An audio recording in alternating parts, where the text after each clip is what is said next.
பிதாகுமாரன் பரிசுத்தாவின் நாமத்தினாலே ஆமென். தென்னிந்திய திருச்சபை சென்னை பேராயம் இளையோர் பணிவாரியம் இளையோர் ஞாயிறு சிறப்பு வழிபாடு 2026க்கு வந்திருக்கிற திருச்சபை பிள்ளைகள் யாவரையும் ஆண்டவராகிய இயேசு கிறிஸ்துவின் நாமத்திலே வாழ்த்தி வரவேற்கிறோம். இந்த நாளில் செம்பொருள் முன்மாதிரியாய் இரு 1 தீமோத்தேயு 4:12 இந்த கருத்தின் அடிப்படையில் இந்த நாளிலே நம்முடைய வாலிபர்கள் அழைக்கப்படுகிறார்கள். நாம் இந்த நாளிற்குரிய வழிபட அழைப்பு இந்த பகுதிகளை கடந்து செல்வோம். வாலிபர்கள் இந்த ஆராதனையை பொருட்படுத்தி வழிநடத்துவார்கள்.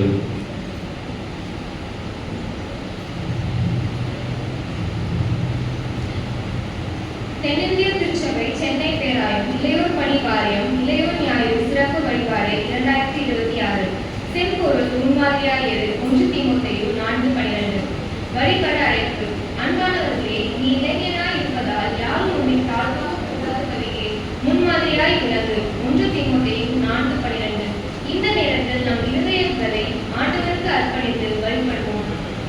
நம் வாழ்வால் கிறிஸ்துவை வெளிப்படுத்தும் இளைஞராய் இருப்போம். கடவுளின் சன்னதியில் மகிழ்ச்சியுடன் இணைந்து வழிபடுவோம். வாரி தொடக்க இறைவேண்டல். அன்பின் கடவுளை, இளைஞர் கூறுகளின் மூலம் எங்களை ஒன்று கூட செய்வதற்காக உமக்கு நன்றி.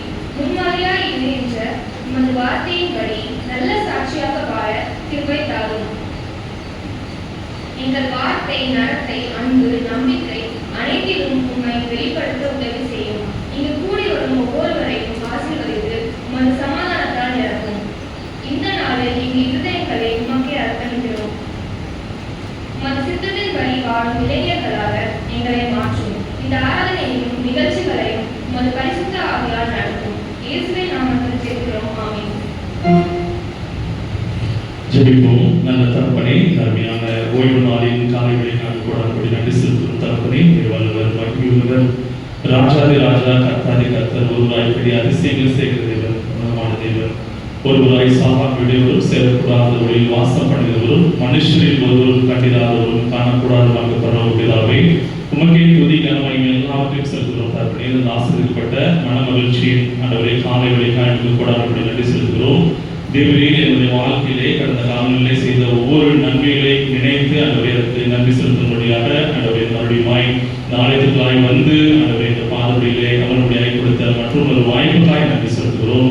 ஆண்டவரே, கடந்த வாரம் முழுவதும் தகப்பனே என்னுடைய குடும்ப வாழ்க்கையிலே, ஆவிக்குரிய வாழ்க்கையிலே, ஆண்டவரே வேலை செய்கிற இடங்களிலே, பிள்ளைகளுடைய வாழ்க்கையிலே போக்கில் மருந்து தகப்பனே தொடர்ந்து உங்கள் கரங்களுக்காய் நன்றி செலுத்துகிறோம். தகப்பனே, இந்த நேரத்திலே எங்கள் முற்றிலுமாய் தாழ்த்துகிறோம். தகப்பனே, ஒரு வேலையை எங்களிடத்திலே ஏதாவது குற்றங்கள் குறைவுகள் காணப்படுமாய் தகப்பன் தயவாய் மன்னிக்கப்படுமாய் கருதுகிறோம். என்னுடைய குற்றங்களோ குறைவுகளோ ஆராதனைக்கு எந்தவித இடைவெளி ஏற்படாதபடிக்கு ஒரு விசை ஆண்டவரே சமூகமாய் என்னுடைய சமூகத்தில் எங்கள் ஊற்றுகிறோம். தகப்பனே, ஒரு விசை மன்னித்தருளுங்க.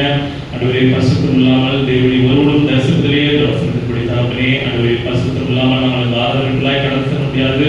ஒரு விஷயங்களை பரிசுத்தப்படுத்துங்க. ஆண்டவரே, இந்த அன்பெல்லாம் நிறைத்தருளுங்க. ஆண்டவரே, இந்த ஆராதனை நீங்கள் பொருட்படுத்துங்க. விசேஷமாய் இந்த ஆண்டவரே இளையோர் ஞாயிறை நீங்கள் ஆசீர்வதிங்க. என்னுடைய பிள்ளைகள் தகப்பனே ஆண்டவரே உமக்கு சாட்சியுள்ள பிள்ளைகளாய் வாழும்படியாய் ஆண்டவரே பரிசுத்த சந்ததியாய் வாழும்படியாய் நீங்கள் அவங்களை அழைத்திருக்கிறீங்க.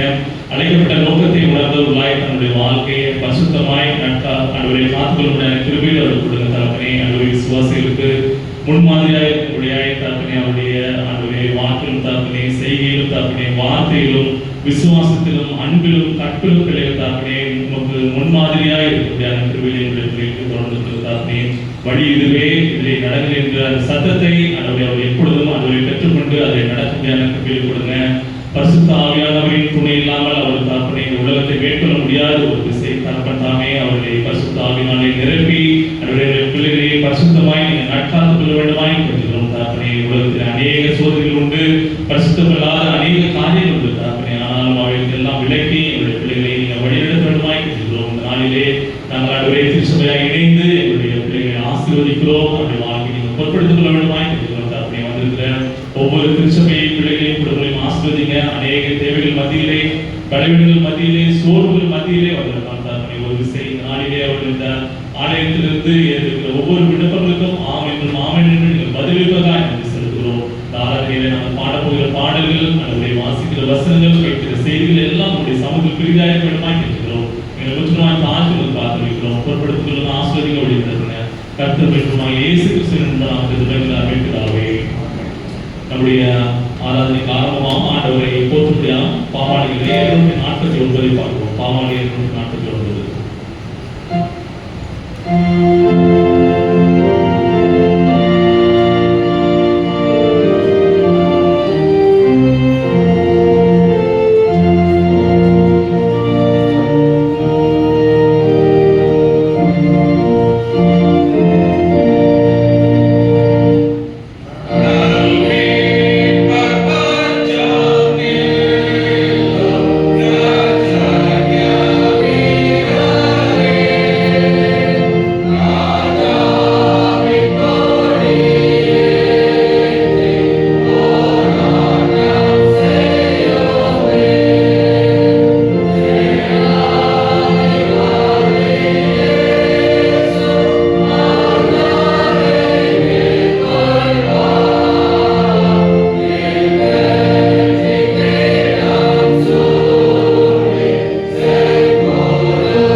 மூவரு கடவுளை போற்றுதல்.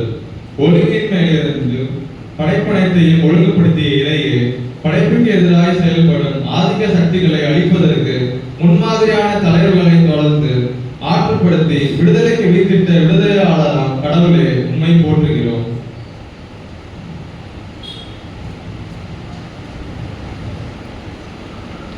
திருப்பணியின் தொடக்கம் முதலே சமூக மாற்றங்களுக்கான முன்மாதிரியான செயல்பாடுகளை செய்யும் பணியில் சமூக அழுத்தங்களை கடந்து நாசரேத்தூரின் ஏழை இளைஞராக சமூக, அரசியல், பொருளாதார விடுதலை குரலை உறக்க எழுப்பி அதிகார போக்கிற்கு சவால் விடுத்து விடுதலை போராளிகளையும் புறக்கணிப்புக்குள்ளானவரையும் அவமானப்படுத்தப்பட்டவரையும் பெண்களையும் ஒன்றிணைந்து அதிகார வர்க்கத்தின் ஆதிக்க மனநிலையை அசைத்து பார்த்த மாநில மகனாம் என் தலைவரை உம்மை போற்றுகிறோம்.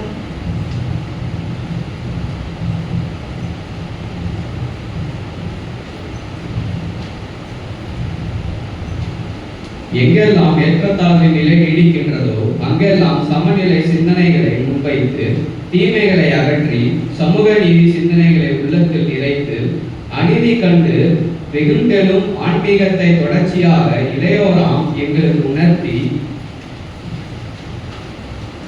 முன்மாதிரியான செயல்பாடுகளை இச்சமூகத்தில் செயல்படுத்த நாங்கள் களம் காண வித்திடும் தூய ஆவியாரே உம்மை போற்றுகின்றோம்.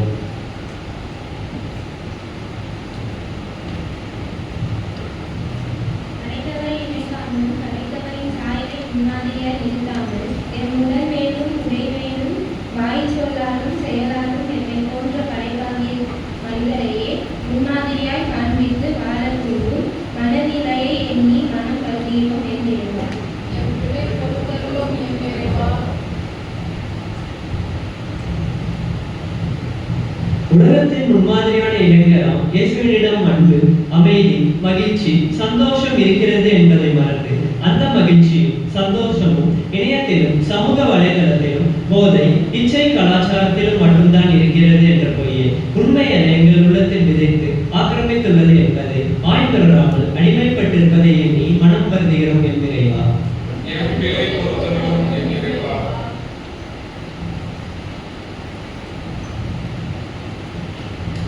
அன்றாட ஆற்றப்படுத்தும் தூய ஆவியரோடு இணைந்து இறைவேண்டை செய்வதிலும் திருமுறை படிப்பதிலும் திருச்சபை வழிபாட்டிலும் நிகழ்வுகள் பங்கு பெறுவதில் நற்செய்தி அளிப்பது நாட்டமும் நேரமும் குறைந்தமையால் என்று பேச்சு நடத்தை அன்பு நம்பிக்கை பொறுமை வாழ்வை பிறருக்கு முன்மாதிரியாய் வாழ்ந்து காட்ட முடியாத நிலையில் எண்ணி என் மனம் நோக்குகிறோம் என் இறைவா. நாம் மன்னிப்பின் போதையை பெற்றுக்கொள்வோம்.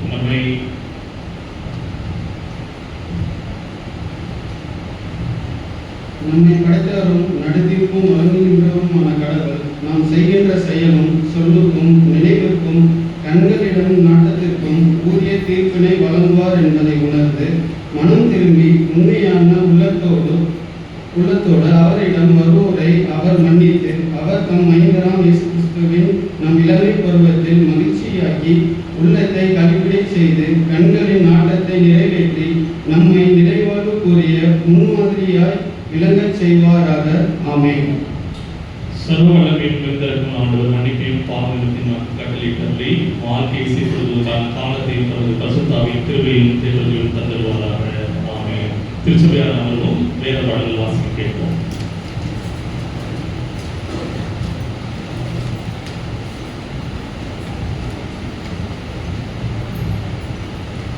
வாசிக்கும்படியாக தெரிந்து கொள்ளப்பட்ட முதலாம் வேத பாடம் எரேமியா 29ஆம் அதிகாரம் வசனங்கள் 10 முதல் 14 முடிய. எரேமியா 29ஆம் அதிகாரம் வசனங்கள் 10 முதல். பாபிலோனிலே 70 வருஷம் நிறைவேறின பின்பு நான் உங்களை சந்தித்து உங்களை இவ்விடத்திற்கு திரும்பி வர பண்ணும்படிக்கு உங்கள் மேல் என் நல்வார்த்தை நிறைவேற பண்ணுவேன் என்று கர்த்தர் சொல்கிறார். நீங்கள் எதிர்பார்த்திருக்கும் முடிவை உங்களுக்கு கொடுக்கும்படிக்கு நான் உங்கள் பேரில் நினைத்திருந்த நினைவுகளை அறிவேன் என்று கர்த்தர் சொல்கிறார். அவைகள் தீமைக்கல்ல, சமாதானத்துக்கு ஏதுவான நினைவுகளே. அப்பொழுது நீங்கள் கூடி வந்து என்னை தொழுது கொண்டு என்னை நோக்கி விண்ணப்பம் பண்ணுவீர்கள். நான் உங்களுக்கு செவி கொடுப்பேன். உங்கள் முழு இருதயத்திலும் என்னை தேடுவீர்களானால் என்னை தேடுதலில் கண்டுபிடிப்பீர்கள். நான் உங்களுக்கு காணப்படுவேன் என்று கர்த்தர் சொல்கிறார். நான் உங்கள் சிறையிருப்பை திருப்பி நான் உங்களை துரத்திவிட்ட எல்லா ஜாதிகளிலும் எல்லா இடங்களிலும் இருந்து உங்களை சேர்த்து நான் உங்களை விலக்கியிருந்த ஸ்தலத்துக்கே உங்களை திரும்பி வர பண்ணுவேன் என்று கர்த்தர் சொல்கிறார். வாசிக்கும்படியாக தெரிந்து கொள்ளப்பட்ட முதலாம் வேத பாடம் வாசிக்கும் எல்லாயிற்று.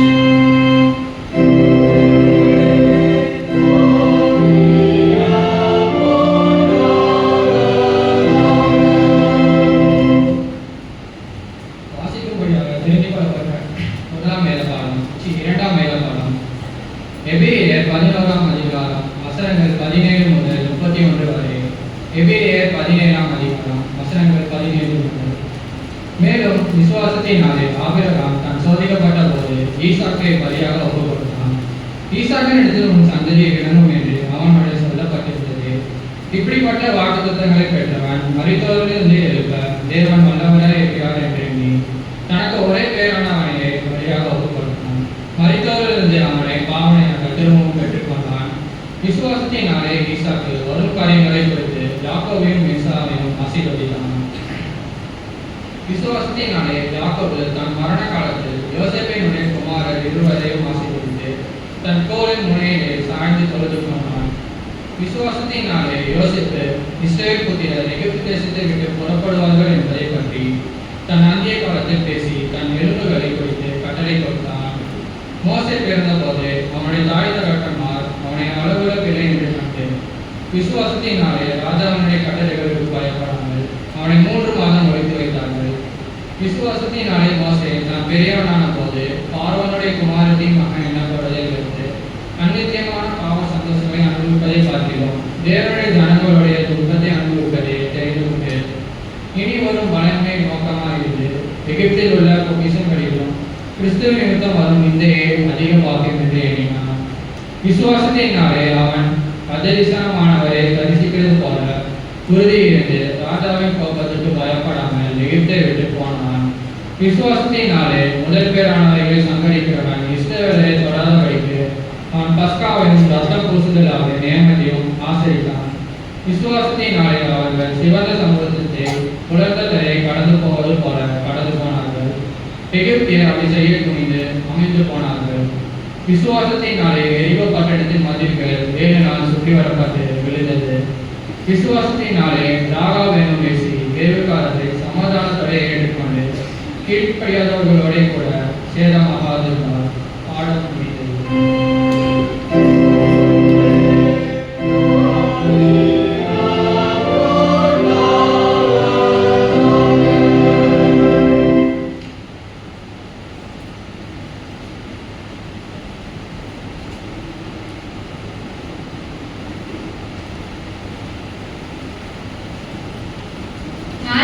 வாசிக்கும்படியாக தெரிந்து கொள்ளப்பட்ட சங்கீதம் 37 வசனங்கள் 23 முதல் 40 முடிய. சங்கீதம் 37 வசனங்கள் 23 முதல். நல்ல மனுஷனுடைய நடைகள் கர்த்தரால் உறுதிப்படும், அவனுடைய வழியின் மேல் அவர் பிரியமாய் இருக்கிறார்.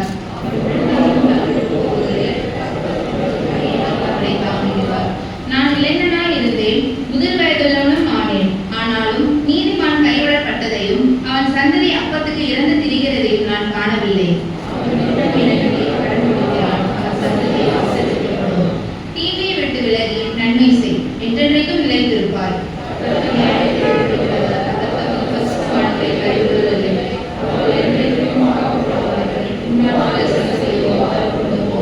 நீதிமான்கள் பூமியை சுதந்திரித்துக் கொண்டு என்றைக்கும் அதிலே சுவாசமாய் இருப்பார்கள்.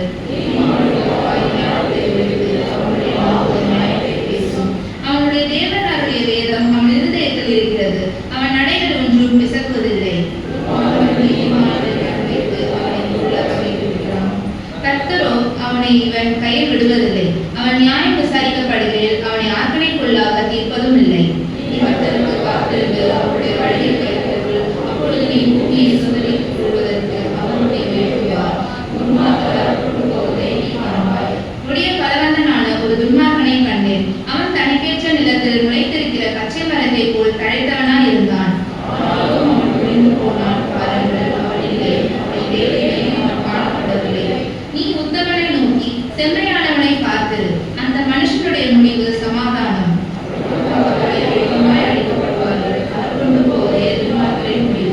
நீதிமான்களுடைய ரட்சிப்பு கர்த்தரால் வரும், இக்கட்டு காலத்தில் அவரே அவர்கள் அடைக்கலம்.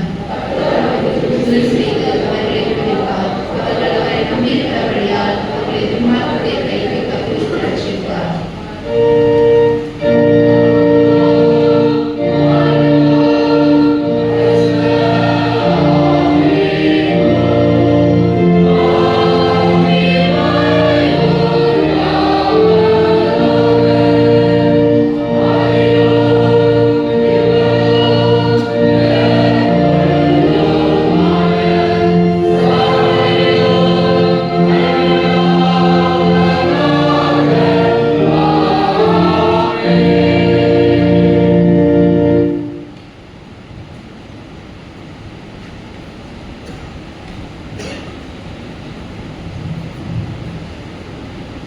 வாசிக்கும்படியாக கொடுக்கப்பட்டுள்ள சுவிசேஷ வேதத்தால் மார்க்கு 4 வசனங்கள் 35 முதல் 41 மார்க்கு 4ஆம் அதிகாரம் வசனங்கள் 35 முதல். அன்று சாயங்காலத்தில் அவர் அவர்களை நோக்கி அக்கறைக்கு போவார்கள் என்றார். அவர்கள் ஜனங்களை அனுப்பிவிட்டு அவர் படவில் இருந்தபடியே அவரை கொண்டு போனார்கள். வேறு படகுகளும் அவரோட கூட இருந்தது. அப்பொழுது பலத்த சுழல் காற்று உண்டாகி படகு நிரம்பத்தக்கதாக அலைகள் அதன் மேல் மோதிற்று. கப்பலின் பின்னணியத்தில் அவர் தலையணை வைத்து நித்திரையாயிருந்தார். அவர்கள் அவரை எழுப்பி, போதகரே, நாங்கள் மடிந்து போகிறது உமக்கு கவலை இல்லையா என்றார்கள். அவர் எழுந்து காற்றை அதட்டி கடலை பார்த்து, இறையாதே, அமைதலாயிரு என்றார். அப்பொழுது காற்று நின்று போய் மிகுந்த அமைதல் உண்டாயிற்று. அவர் அவர்களை நோக்கி, ஏன் இப்படி பயப்படுகிறீர்கள்? ஏன் உங்களுக்கு விசுவாசம் இல்லாமல் போயிற்று என்றார். அவர்கள் மிகவும் பயந்து, இவர் யாரோ, காற்றும் கடலும் இவருக்கு கீழ்ப்படுகிறது என்று ஒருவரோடு ஒருவர் சொல்லிக் கொண்டார்கள். பாதம் புரிந்தது.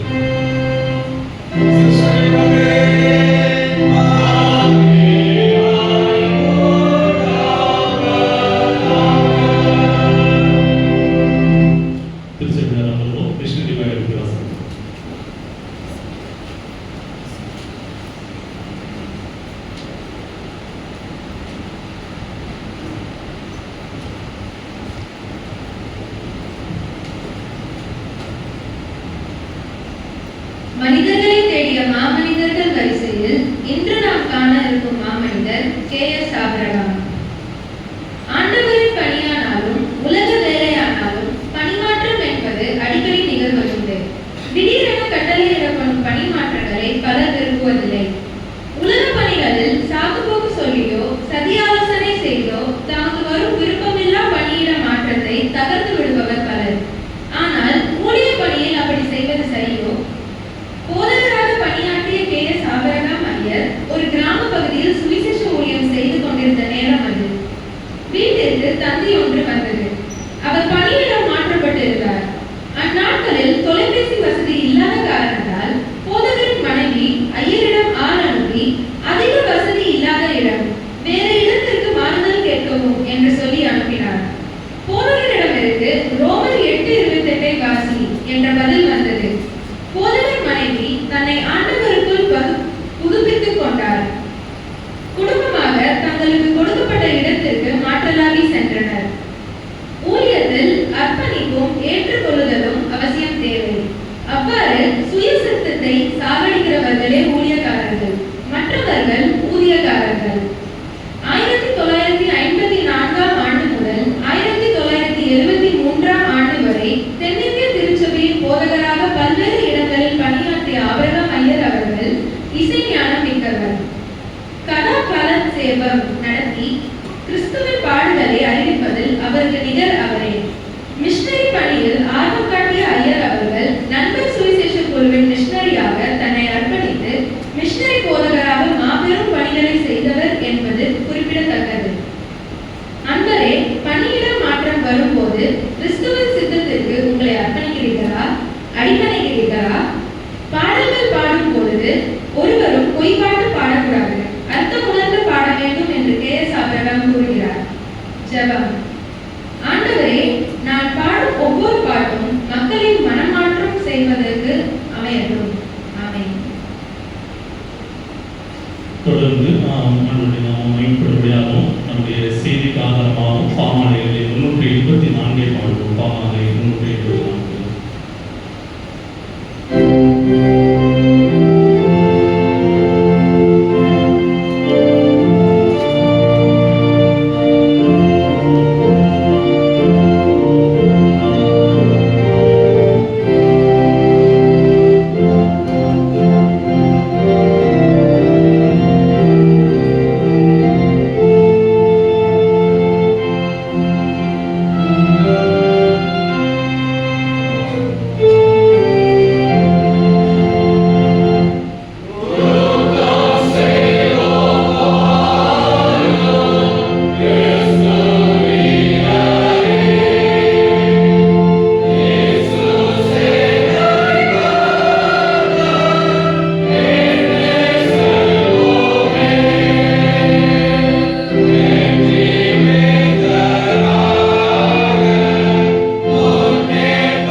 மத்தியில் இருக்கிற அருமையான அக்கா மணிசெல்வி அக்கா அவருடைய வார்த்தையை பயந்து வருவார்கள். அருமையான அக்காவை குறித்து ஒரு சின்ன இன்ட்ரடக்ஷன் நான் கொடுக்க விரும்புகிறேன். கிறிஸ்பியாருக்கு ஒருவேளை அவங்க முதல் டைம் இந்த இடத்துல வரான்னு விசுவாசிக்கிறேன். அவங்களுடைய துணைவர் கணவர் வந்து சாரதி என்ன நம்முடைய ஆலயத்திலே அந்த பிரதிஷ்டை பண்டிகை என்று அவர்கள் செய்தி கொடுத்தார்கள். அருமையான வந்து எஃப்எம்பிபியிலே அக்காவும் பயணியர் மிஷனரிஸ் சந்தாலிய மக்கள் மத்தியிலே ஜார்க்கண்டிலே வந்துட்டு 1992ஆம் ஆண்டிலிருந்து 20 வருடங்கள் ஆண்டவருடைய ஊழியத்தை நிறைவேற்றி லட்சக்கணக்கான மக்களை சந்தாலிய மக்களை ஆண்டவருக்கு நேராக வழிநடத்தினவர்கள் 650க்கும் அதிகமான திருச்சபைகளை அந்த இடத்துல ஏற்படுத்தி அங்க வந்து இந்த லோக்கல் ஏசிஐ சர்ச் அவங்க இணைத்திருக்கிறார்கள். அருமையான ஊழியத்தை செய்து இந்த நாளிலே கூட அவர்கள் வந்து எஃப்எம்பிபியிலே பெண்கள் பிரிவிலே அந்த தலைமை பொறுப்பை எடுத்து அவர் நடத்தி வருகிறார்கள். அருமையான சாரதியர்கள் வந்து எஃப்எம்பிபியில் ஐடி ப்ரொஃபஷனல்ஸ் ஃபார்ம் இருக்குது. ஐடி பீப்புள் மத்தியில் நடக்கிற அந்த ஊழியர்களுக்கு தலைமைத்துவத்தை ஏற்று அவர்கள் அதை வழிநடத்தி வருகிறார்கள். அருமையான ஐடி செக்டார்ஸில் இருக்கிறவங்க அவங்களுக்கு இருக்கிற பிரச்சனைகள் அதை குறித்து ஜெபிப்பதில் அதிக கவனமாய் அவர்கள் பணியாற்றி வருகிறார்கள். அருமையான அக்கா இந்த திருச்சபையில் வந்திருப்பது மிகவும் மகிழ்ச்சி. அவரை வாழ்த்தி வரவேற்கிறேன்.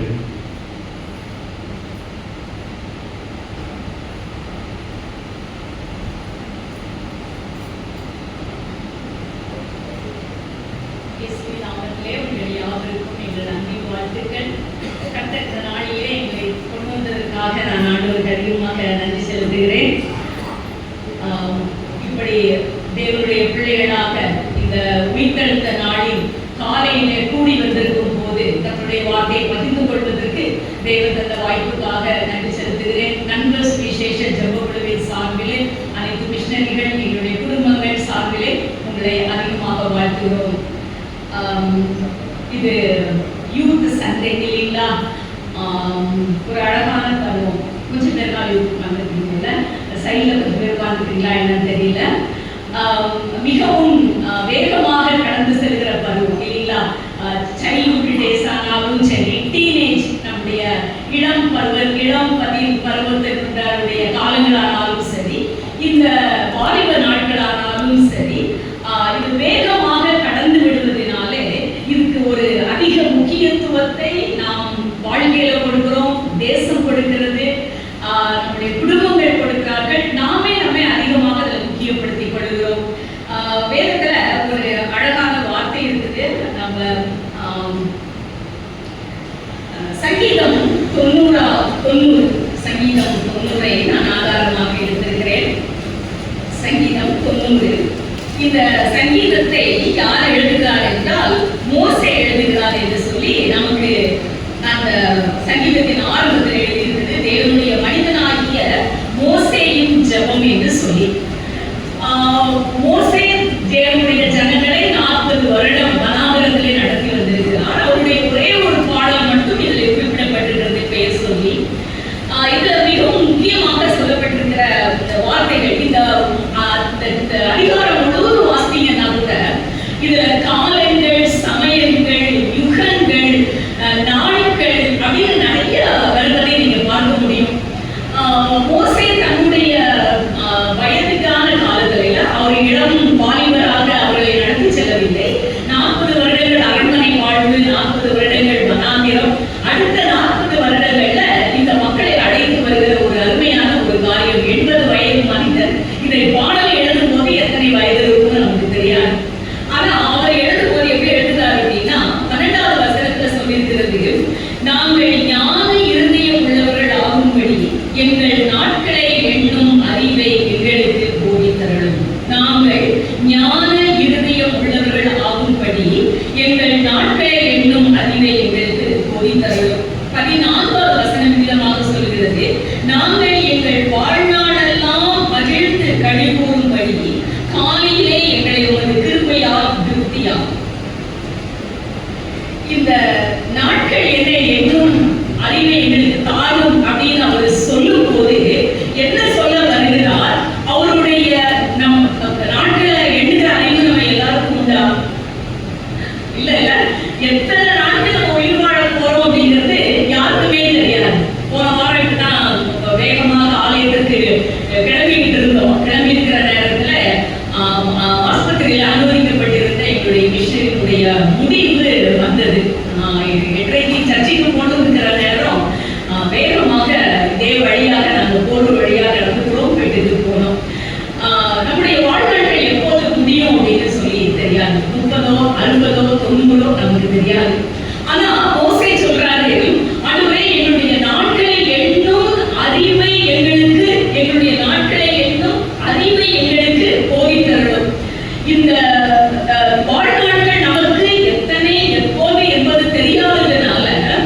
இதை நாம என்ன ஒரு கண்ணோட்டத்தோட பார்க்க வேண்டும் என்று வேதம் நமக்கு சொல்லுகிறது என்றால், நித்தியத்தின் கண்ணோட்டத்துல, இட்டர்னிட்டி பெர்ஸ்பெக்டிவ். நம்முடைய நோக்கம், நம்முடைய பார்வை, நம்முடைய எண்ணங்கள் நித்தியத்தை நோக்கியதாக இருக்க வேண்டும் என்று சொல்லுகிறார். என்ன சின்ன வயசு நான் நல்லா யங்கா இருந்துட்டு வைப்ரண்டா வேலை செய்யற நேரத்துல நீங்க இட்டர்னிட்டியை பத்தி யோசிக்க சொல்றீங்களா அப்படின்னு நம்பி தங்கச்சிங்க கேட்பீங்க அப்படின்னா, இது உங்களை எப்படி ஆகுமா, ஞான இருதயம் உள்ளவர்களாகும் அப்படின்னு சொல்லியிருக்குது. புதிய ஏற்பாட்டிலையும் இந்த வசனம் அப்படியே ரிஃப்ளெக்ட் ஆகுது நம்ம பார்க்கிறோம். எபேசியருக்கு எழுதின எபேசியருக்கு எழுதின நிருபம் 5வது அதிகாரத்துல 15-14 யாராவது ஒரு வாசிக்கலாமா? யங்ஸ்டர்ஸ் யாராவது ஒரு வாசிக்கலாமா?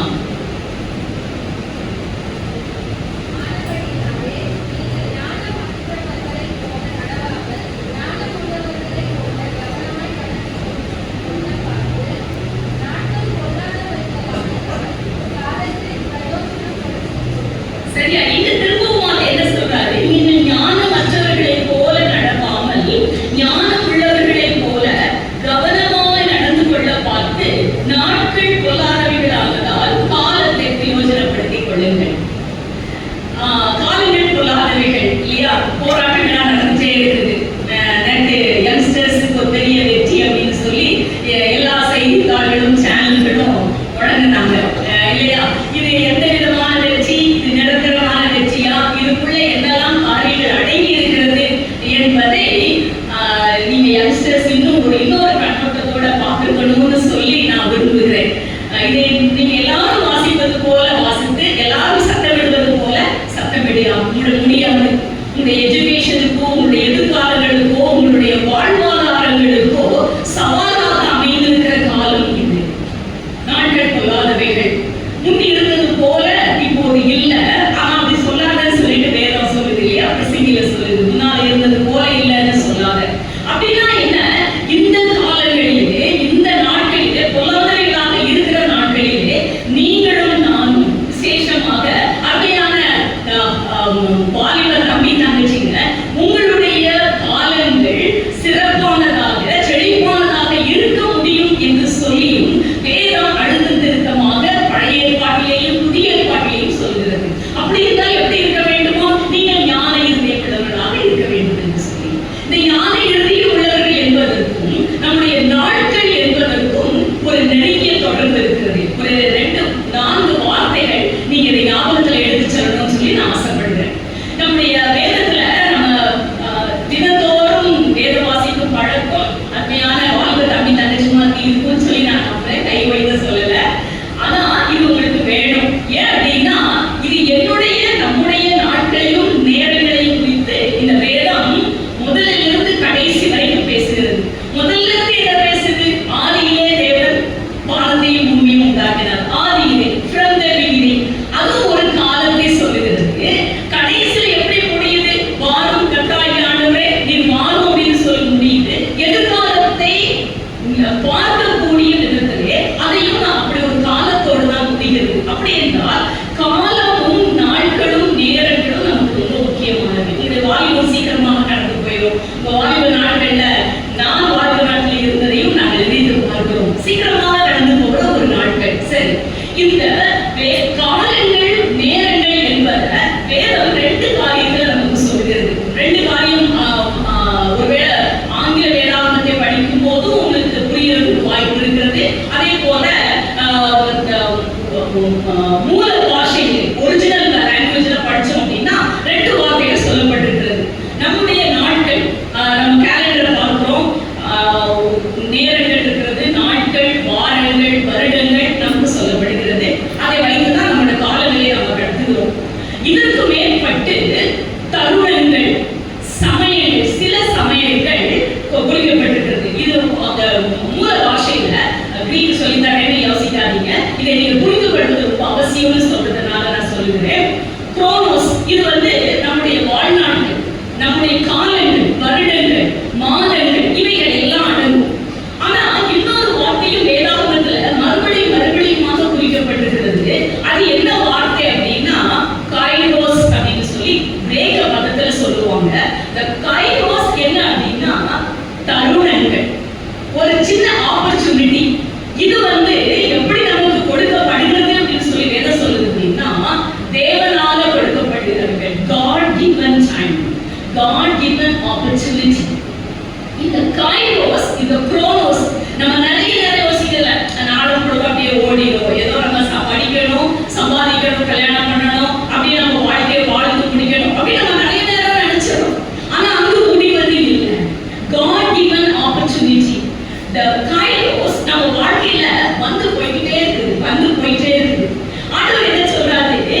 நாம் கொடுக்கிற தருணங்கள் மிக முக்கியமானவை. இதை நீ பிரயோஜனப்படுத்தி கொள்ள வேண்டும் என்றால் நீ ஞானம் உள்ளவளாக, ஞானம் உள்ளவனாக இருக்க வேண்டும். இது வாலிபர்களுக்கு மட்டும்தான் பொருந்துமா? இல்ல, எனக்கும் பொருந்தும். எப்ப வரைக்கும் எனக்கு பொருந்தும்? என்னைய கேபின் பாஸ்ல வச்சு இந்த ஆலயத்துக்குள்ள கொண்டு வர வரைக்கும் பொருந்தும். நம்முடைய வாழ்நாட்களை வைத்து எப்படி நாம் எவ்வளவு நாள் வாழ்ந்தோம் என்று சொல்வதற்காக தேவன் நமக்கு கொடுக்கும் இந்த குரோனோஸ், நம்முடைய வாழ்நாட்கள், இவைகளிலே நான் எப்படி வாழ்ந்தேன், என்னுடைய தருணங்களை நான் எப்படி பயன்படுத்தினேன், நான் தருணங்களை எப்படி பயன்படுத்தினேன். Be accountable to your time. Be accountable. இன்னைக்கு நமக்கு அக்கௌண்டபிலிட்டி இல்லாத ஒரு சூழ்நிலைகளுக்குள்ள நம்ம தள்ளப்பட்டிருக்கோம் இல்லையா? இதுவும் நம்ம தள்ளப்பட்டிருக்கிறோம் அப்படின்னு சொல்றதை விட வாலிபர்கள் நீங்க நிறைய நேரம் ஒருவேளை சோசியல் மீடியாஸ்ல நிறைய பார்க்கலாம். கொஞ்ச நாட்களுக்கு முன்பாக, நான் ரொம்ப காலத்துக்கு பார்க்கல, ஒரு சில வருஷத்துக்கு முன்னால திடீர்னு ஒரு வார்த்தையை பார்த்தேன். இன்னைக்குதான் வாலிபர்கள் மாட்டிக்கிட்டு இருக்கிறது சிச்சுவேஷன்ஷிப் அப்படின்னு சொல்லியிருந்தது. சிச்சுவேஷன்ஷிப் அது பாசிட்டிவாக மீடியா அதை ஃபோக்கஸ் பண்ணுவதை பார்த்தேன். நீங்க நிறைய விஷயங்களை பாசிட்டிவாக மீடியா ஃபோக்கஸ் பண்ணி தருகிறதையும் நம்ம நிறைய நேரம் பார்த்தோம். பாசிட்டிவா பண்ணுது, அது ஒரு பயம் இல்லாதது, அது ஒரு தீமை இல்லாதது போல காட்டுவதை நாங்கள் பார்க்கிறோம். இந்த சிச்சுவேஷன்ஷிப்ல தான் இன்னைக்கு வாலிபர்கள் தன்னுடைய வாழ்க்கையை கழிக்கிறாங்க அப்படின்னு. சரி, நான் உடனே உள்ள போய் பார்த்தேன், கூகுள்ல போய் நம்முடைய ஆர்டிகல் பார்த்தேன். என்ன இருக்குது சிச்சுவேஷன்ஷிப் அப்படின்னா அக்கௌண்டபிலிட்டி இஸ் டோட்டலி மிஸ்ஸிங். எதுக்கு அக்கௌண்டபிலிட்டி இல்ல? எதுக்குமே அக்கௌண்டபிலிட்டி இல்ல. என்னுடைய வாழ்க்கைக்கு அக்கௌண்டபிலிட்டி யாருக்கும் நான் அக்கௌண்டபிளாக இருக்க வேண்டிய அவசியம் இல்லை. ஏன் என் பெற்றோருக்கு கூட, என் பெற்றோருக்கு சம்பாதிக்கிறது போல நான் இன்னைக்கு இல்லை. நான் இன்னைக்கு நிறைய சம்பாதிக்கிறேன், நான் நல்லா வாழ்கிறேன், நிறைய படிச்சிருக்கேன், எனக்கு நிறைய ஆப்பர்ச்சுனிட்டி இருக்குது. நான் இனிமே என்னுடைய பெற்றோர்களுக்கு பொறுப்புடையவர்கள், கணக்கு ஒப்புவிக்கவர் தேவையில்லை. இப்படிப்பட்ட ஒரு மனப்பக்குவம் இன்றைக்கு நம்முடைய சமுதாயத்துல வாலிபர்களுக்கு இருக்குது அப்படின்னு சொல்லி அதுல எழுதியிருக்கு. அது மாத்திரம் இல்ல, தங்களுடைய தனிப்பட்ட வாழ்க்கை, தன்னுடைய பர்சனல் லைஃப், தங்களுடைய உறவு, சரியா, தங்களுடைய உறவுகளுக்கு கூட கணவன் மனைவியாக நான் வாழ்ந்து ஒருத்தருக்கு ஒருத்தர் அக்கௌண்டபிளாக, கணக்கு ஒப்புவிக்கலாக இருக்க வேண்டிய அவசியம் இல்லை. நான் யாரோடையாவது எப்படியாவது வாழலாம், லிவிங் ரிலேஷன்ஷிப்ல வாழலாம், தேவைன்னா வச்சுக்கலாம், இல்லைன்னா போயிடலாம். இதுக்கு மேல பொறுப்பெடுக்கவும் எனக்கு விருப்பம் இல்லை. ஒரு திருமணம், அதுக்கு பொறுப்பு, அவளுக்கு பொறுப்பு, அவனுக்கு நான் பொறுப்பு, அவனுக்கு நான் கணக்கு சொல்ல வேண்டும், அவளுக்கு நான் கணக்கு சொல்ல வேண்டும், பிள்ளைகளை பெற வேண்டும், பொறுப்பாக நடத்த வேண்டும். இதெல்லாம் எங்களுக்கு வேண்டாங்க. இது ஈஸியா நம்ம போய்கிட்டே இருக்கோம். Accountability is totally missing. அத சோஷியல் மீடியா பாசிட்டிவாக சொல்லி இருப்பதையும் அந்த குறிப்புல நான் வாசித்தேன். இதற்கு பேரு சிச்சுவேஷன்ஷிப். ஆனால் வேதம் அப்படி சொல்லவே இல்லை. உனக்கு காலங்கள் மாத்திரம் கொடுக்கப்படவில்லை, உனக்கு சமயங்கள் மாத்திரம், சீசன்ஸ் மட்டும் உனக்கு கொடுக்கப்படவில்லை. உனக்கு ஆப்பர்ச்சுனிட்டி, கைரோஸ் நான் உனக்கு தருகிறேன். இதை நீ பயன்படுத்திக் கொள்ள முடியும், நம்ம நிறைய நேரம் வாலிபர்கள்னாலே நம்ம யோசேப்பை குறித்து நிறைய கேள்விப்பட்டோம். இல்ல, யோசேப்பை குறித்து நிறைய கேள்விப்பட்டோம். யோசேப்பு யாரு அப்படின்னு நீங்க நினைக்கிறீங்க? போத்திபார் வீட்டுல he was a slave. அவன் ஒரு அடிமை, வேலைக்காரன் இல்ல. வேலைக்காரன் ஆக்கப்பட்டு இருக்கிறான், ஆனால் வேலைக்காரன் அல்ல. விற்கப்பட்டவன் வேலைக்காரன் அல்ல, அடிமை. he was nobody. அவனுக்கு பேர் கிடையாது. எப்படி அவங்க ஒய்ஃப் போத்திபாருடைய ஒய்ஃப் போத்திபாரை பத்தி சொல்றாங்கன்னா, நீர் கொண்டு வந்த எபிரேய வேலைக்காரன், எபிரேய அடிமை. பேர் கிடையாது, அட்ரஸ் கிடையாது. அவன் எங்கே போய் சேரலாமா? சேர முடியாது. அவன் தேடி யாராவது வர முடியுமா? வர முடியாது. He was nobody. Nobody. நீங்க நமக்கு நாய்களுக்கு கூட எல்லாம் லைசன்ஸ் எல்லாம் வைக்கணும்னு சொல்லி சட்டங்கள் வந்துடுச்சு இல்ல? அந்த யோசேப்புக்கு அது கூட கிடையாது. அவனை யாரும் கொண்டாட மாட்டாங்க. இவன் என்னுடையவன் என்னுடையவன் சொல்லி கொண்டாட மாட்டாங்க. He was in that position. ஆனா அவன் போத்திபாருடைய அரண்மனையில அவன் இருக்கிறான். ஒரு பெரிய பிளஸ் பாயிண்ட் அவனுக்கு என்ன இருந்துச்சுன்னு சொன்னா, யோசேப்பு கர்த்தரை தேடினான்னு சொல்லல, ஆனா கர்த்தர் யோசேப்போடு கூட இருந்தார். ஹல்லேலூயா.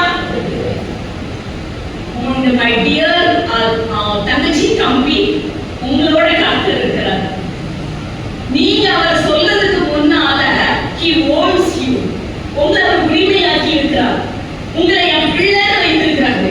உங்களுக்கு ஒரு அடையாளத்தையும் கொடுக்க விரும்புகிறார். நீங்க மற்றவர்கள் முன்னால அடையாளப்படுத்தப்பட வேண்டும் என்பதையும் அவர் விரும்புகிறார். யோசேப்போட கர்த்தர் இருந்தார்னா யோசேப்பு அத மெதுவாக உணர ஆரம்பிக்கிறான். செய்த காரியம் எல்லாமே சிறப்பா இருக்குது. அடிமை, no name, no identity, no address, nobody there to claim it. சரியா? யாரும் அவனை claim பண்ண முடியாது. ஆனா அவனுக்கு somebody is with me, God is with me. நான் செய்த காரியம் எல்லாம் fruitful ஆ இருக்குது. நான் எல்லாத்துக்கிட்டையும் நான் நல்ல பேரை earn பண்றேன். somebody is with me. அது தெரியும் போது அவனுக்குள்ள ஒரு வைராக்கியம் வருது. அவனுக்குள்ள ஒரு வைராக்கியம் வருது. நீங்களும் நானும் யாருன்னு தெரிஞ்சுச்சா நம்ம என்ன செய்ய முடியாது? அமைதலாக இருக்கவே முடியாது இல்லைங்களா? நீங்களும் நானும் யாருன்னு தெரிஞ்சுச்சா அமைதலா இருக்க முடியாது. இப்போ அண்ணன் சொன்னாங்க இல்லையா, சாரதி, மணிசெல்வி இவங்க ஊழியக்காரங்களா இருந்தாங்க. இந்த ஊழியக்காரங்களா இருந்தாங்கன்னு சொல்லி நான் ஐடென்டிஃபை பண்ண பிறகு நான் எங்க போனாலும் எப்படிதான் இருப்பேன்?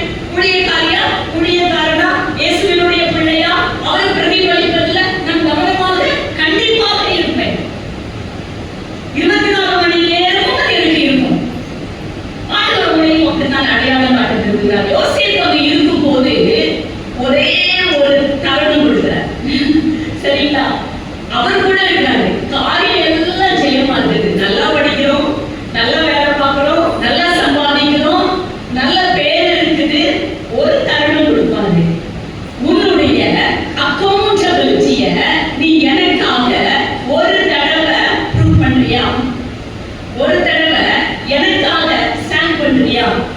அவர் கொடுத்த தருணம் என்ன? போத்திபாருடைய மனைவி அவங்க பிடிக்க வர்றான். அந்த கொஞ்ச நேரம், இந்த தருணம், the kairos எவ்வளவு நேரத்துக்கு இருக்கும் அப்படின்னா, சில நிமிடங்களுக்கு கொடுக்கப்பட்டிருக்கும். ஒரு நாள் முழு கொடுக்கப்பட்டிருக்கலாம், ஒரு வாரம் கொடுக்கப்படலாம், ஒரு மாதம் கொடுக்கப்படலாம், ஒரு வருடம் கூட கொடுக்கப்படலாம். ஆனால் இது உங்களுடைய வாழ்நாள் அல்ல, இது உங்களுக்கு கொடுக்கப்படுகிற தருணம். யோசேப்புக்கு அந்த தருணம் கொடுக்கப்பட்டுச்சு. few minutes, சில மணித்துளிகள், சில நிமிடங்கள், சில நிமிடங்கள். He has to prove himself. நான் எப்படிப்பட்டவன், நான் யாரோட தொடர்புல இருக்கிறவன், இது அவன் அந்த நேரத்துல மிக விரைவாக செய்ய வேண்டும். விரைவாக செய்ய வேண்டும். It's all about the time. அவனுக்கு கொடுக்கப்படுகிற நேரம். யாரும் இல்லை. இது தவறா? கல்ச்சர் படி தவறு இல்லை, அந்த கலாச்சாரத்தின் படி தவறும் இல்லை. நல்லா புரிஞ்சுக்கோங்க, கலாச்சாரத்தின் படி தவறு இல்லை. இன்னைக்கு நம்ம யூத் கல்ச்சர்ல அதுதான்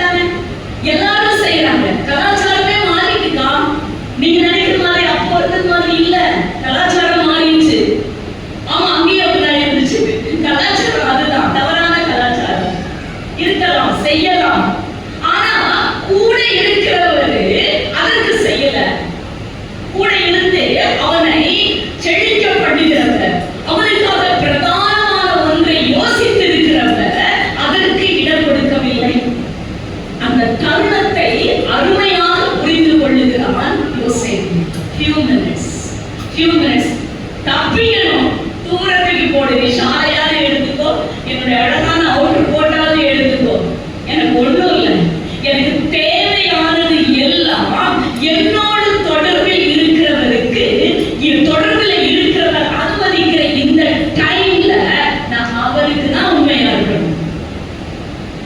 அது ஒரு சின்ன காரியம் நம்முடைய வாழ்க்கையில விசேஷமா அருமையான ஆய்வு கம்மிட்டு இருந்துச்சு நம்முடைய வாழ்க்கையில.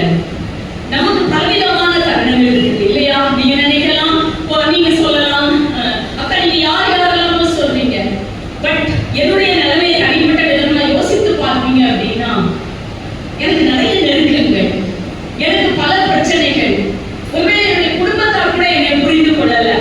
நான் படிக்கிற பாடங்கள், நான் என்ஜினியரிங்கோ அல்லது நான் மெடிக்கலோ அல்லது நான் எந்தோ ஒரு பாடம் எடுத்து படிச்சுட்டு இருந்தேன். இது கூட என்னுடைய விருப்பம் இல்லை. என்னுடைய பெற்றோரால யாராலையும் திணிக்கப்பட்டது. என்னுடைய பெற்றோர் என்னை புரிந்து கொள்ளல, எனக்கு அருமையானவர்கள் என்னை புரிந்து கொள்ளல. சர்ச்சு கூட நான் வர்றேன், ஆனா மேலோட்டமாக வாழ்ந்துச்சு அப்படியே போயிடுறேன். என்னுடைய தனிப்பட்ட வாழ்க்கை இது இல்லை. நான் ஏதோ ஒரு தனிமையில இருக்கிறேன், வேதனையில இருக்கிறேன், யாரால நான் ஏமாற்றப்பட்டிருக்கிறேன். அல்லது எனக்கு நான் அந்த குழியிலே நானாக இல்லை, என் மற்றவர்களால தள்ளப்பட்டிருக்கிறேன். யோசேப்பு அப்படிதான் இல்லை, அவனாக தெரிந்தெடுத்து வரல, கீழ்ப்படியாமை நிமித்தம் வரல. நல்ல செழிப்பான இடத்துக்கு இருக்கணும், இந்த வனாந்திர வாழ்க்கையில மாடு வைக்கிற ஆடு வைக்கிற வேலைலாம் வேண்டாம்னு சொல்லி அவன் ஓடி வரல, தள்ளப்பட்டான் மற்றவர்களால. இன்னைக்கு வாலிப தம்பி தங்கச்சி நீங்க எப்படி யோசிச்சுட்டு இருக்கீங்களா? நான் மற்றவர்களால இந்த நிலைமை காக்கப்பட்டிருக்கிறேன். என்னுடைய பெற்றோருடைய சரியில்லாத வாழ்க்கையினால, என்னுடைய குடும்பத்தாருடைய வஞ்சகத்தினால, அல்லது என்னுடைய நான் போற மார்க் எடுத்ததுனால, அல்லது டீச்சர்ஸால நிராகரிக்கப்பட்டு பட்டு நான் வாழ்ந்ததினால இந்த முடிவை எடுத்து நான் இன்றைக்கு இருக்கிறேன். நான் தனிமையில அழுகிறேன், தனிமையில நான் ஏங்குகிறேன். என்னை புரிந்து கொள்ளல. I am rejected. Are you in that situation? நீங்கள் அப்படிப்பட்ட ஒரு நிலைமையில இருந்தாலும் யோசேப்புடைய வாழ்க்கை உங்களுக்கு முற்றிலுமாக பொருந்தும். தேவன் உங்களோடு இருக்கிறார், கர்த்தர் உங்களோடு இருக்கிறார். வாழ்ந்த தம்பி தங்கச்சி, கர்த்தர் உங்களோடு இருக்கிறார். இன்னைக்கு காலையில கொடுக்கிற உங்களுக்கு பெரிய அஷூரன்ஸ். உங்களுடைய வாழ்க்கையில, உங்களுடைய ப்ரோமோஸ், உங்களுடைய முழு வாழ்க்கையில அவர் இருக்கிறேன்னு சொல்றார். அவர் இருக்கிறேன்னு சொல்றார். அவர் இருக்கிறேன்னு சொல்லுகிறத அல்லது நம்புறீங்க அப்படின்னா உங்களுக்கு சில தருணங்கள் வாழ்க்கையில கண்டிப்பாக கொடுக்கப்படும். தேவன் என்னோடு இருக்கிறத நான் நிரூபிப்பேன். சரி, யோசேப்பு நிரூபித்தானே, பெரிய கிரீடம் கிடைச்சிச்சா? இல்லைங்க, நேர சிறைச்சாங்க.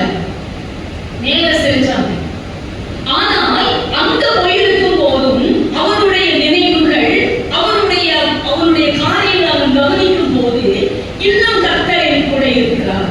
அங்கேயும் நிறைய மாற்றங்கள். கர்த்தர் உங்களோடு கூட இருந்துச்சு, ஒரு நேரம் இருந்துச்சு, ஒரு நேரம் போகிற அருமை அல்ல. உங்களோடு இருந்து உங்களை மென்மையாக அருமையாக நடத்துகிற தேவன். ஏன் அப்படின்னா யோசேப்பை பிரைம் மினிஸ்டராகி பார்க்கணும், அதான் ஆண்டவருடைய ஆசை. உங்களை யாரையும் கீழே தள்ளி காலில் போட்டு மிதிச்சு நீங்க ஒன்றுக்கு உதவாகவே இரு இப்படி சொல்லுகிற தெய்வம் பேசுவாங்க. உங்களோடு இருக்கிறத நீங்கள் அவரை கண்டுகொள்ள வேண்டும். அதற்கு தான் வேதம் சொல்லுகிறது, ஞான இருதயம் உள்ளவர்களாகுங்கள் என்று சொல்லி. ஞான இருதயம் உள்ளவர்களாகுங்கள் என்று சொல்லி. இந்த ஞான இருதயம் நான் எப்படி ஆவேன்? எப்ப ஞான இருதயங்களாக ஆக முடியும்? வேதம் என்ன சொல்லுது? கர்த்தருக்கு பயப்படுதலே ஞானத்தின் ஆரம்பம் சொல்லிருக்கு. கர்த்தருக்கு பயப்படுறதுனா என்ன அப்படின்னு வேதம் சொல்லுது? தீமைக்கு விலகுவதே கர்த்தருக்கு பயப்படும் பயம். உட்கார்ந்து அருமையான தம்பி தங்கச்சி யாரா இருந்தாலும் சரி, இயேசுவை உங்கள் சொந்த ரட்சகராக ஏற்றுக்கொண்டிருக்கிறீர்களா? ஒரே ஒரு கேள்விக்கு நான் கையை வைக்க சொல்லல, உங்களுடைய முகங்களை பார்க்கல, ஆனா நீங்க அதற்கு பதில் கண்டுபிடிச்சிருங்க. இயேசு கிறிஸ்துவை நீங்க சொந்த ரட்சகராக ஏற்றுக்கொண்டிருக்கிறீங்களா? உங்களுடைய வாழ்க்கை வயதுல தான் நான் இயேசுவை ஏற்றுக்கொண்டேன். நான் நல்லா படிப்பேன் அந்த டைம்ல. எங்க அப்பா எனக்கு பெரிய ஆபீசராகி பார்க்கணும்னு சொல்லி ரொம்ப ஆசைப்பட்டாங்க. எனக்கு கலெக்டர்ஸ், டிஸ்ட்ரிக்ட் கலெக்டர்ஸ் எனக்கு எப்போதுமே மாடலா காமிப்பாங்க. அவங்க தான் எங்க அப்பாவுடைய சுப்பீரியர்.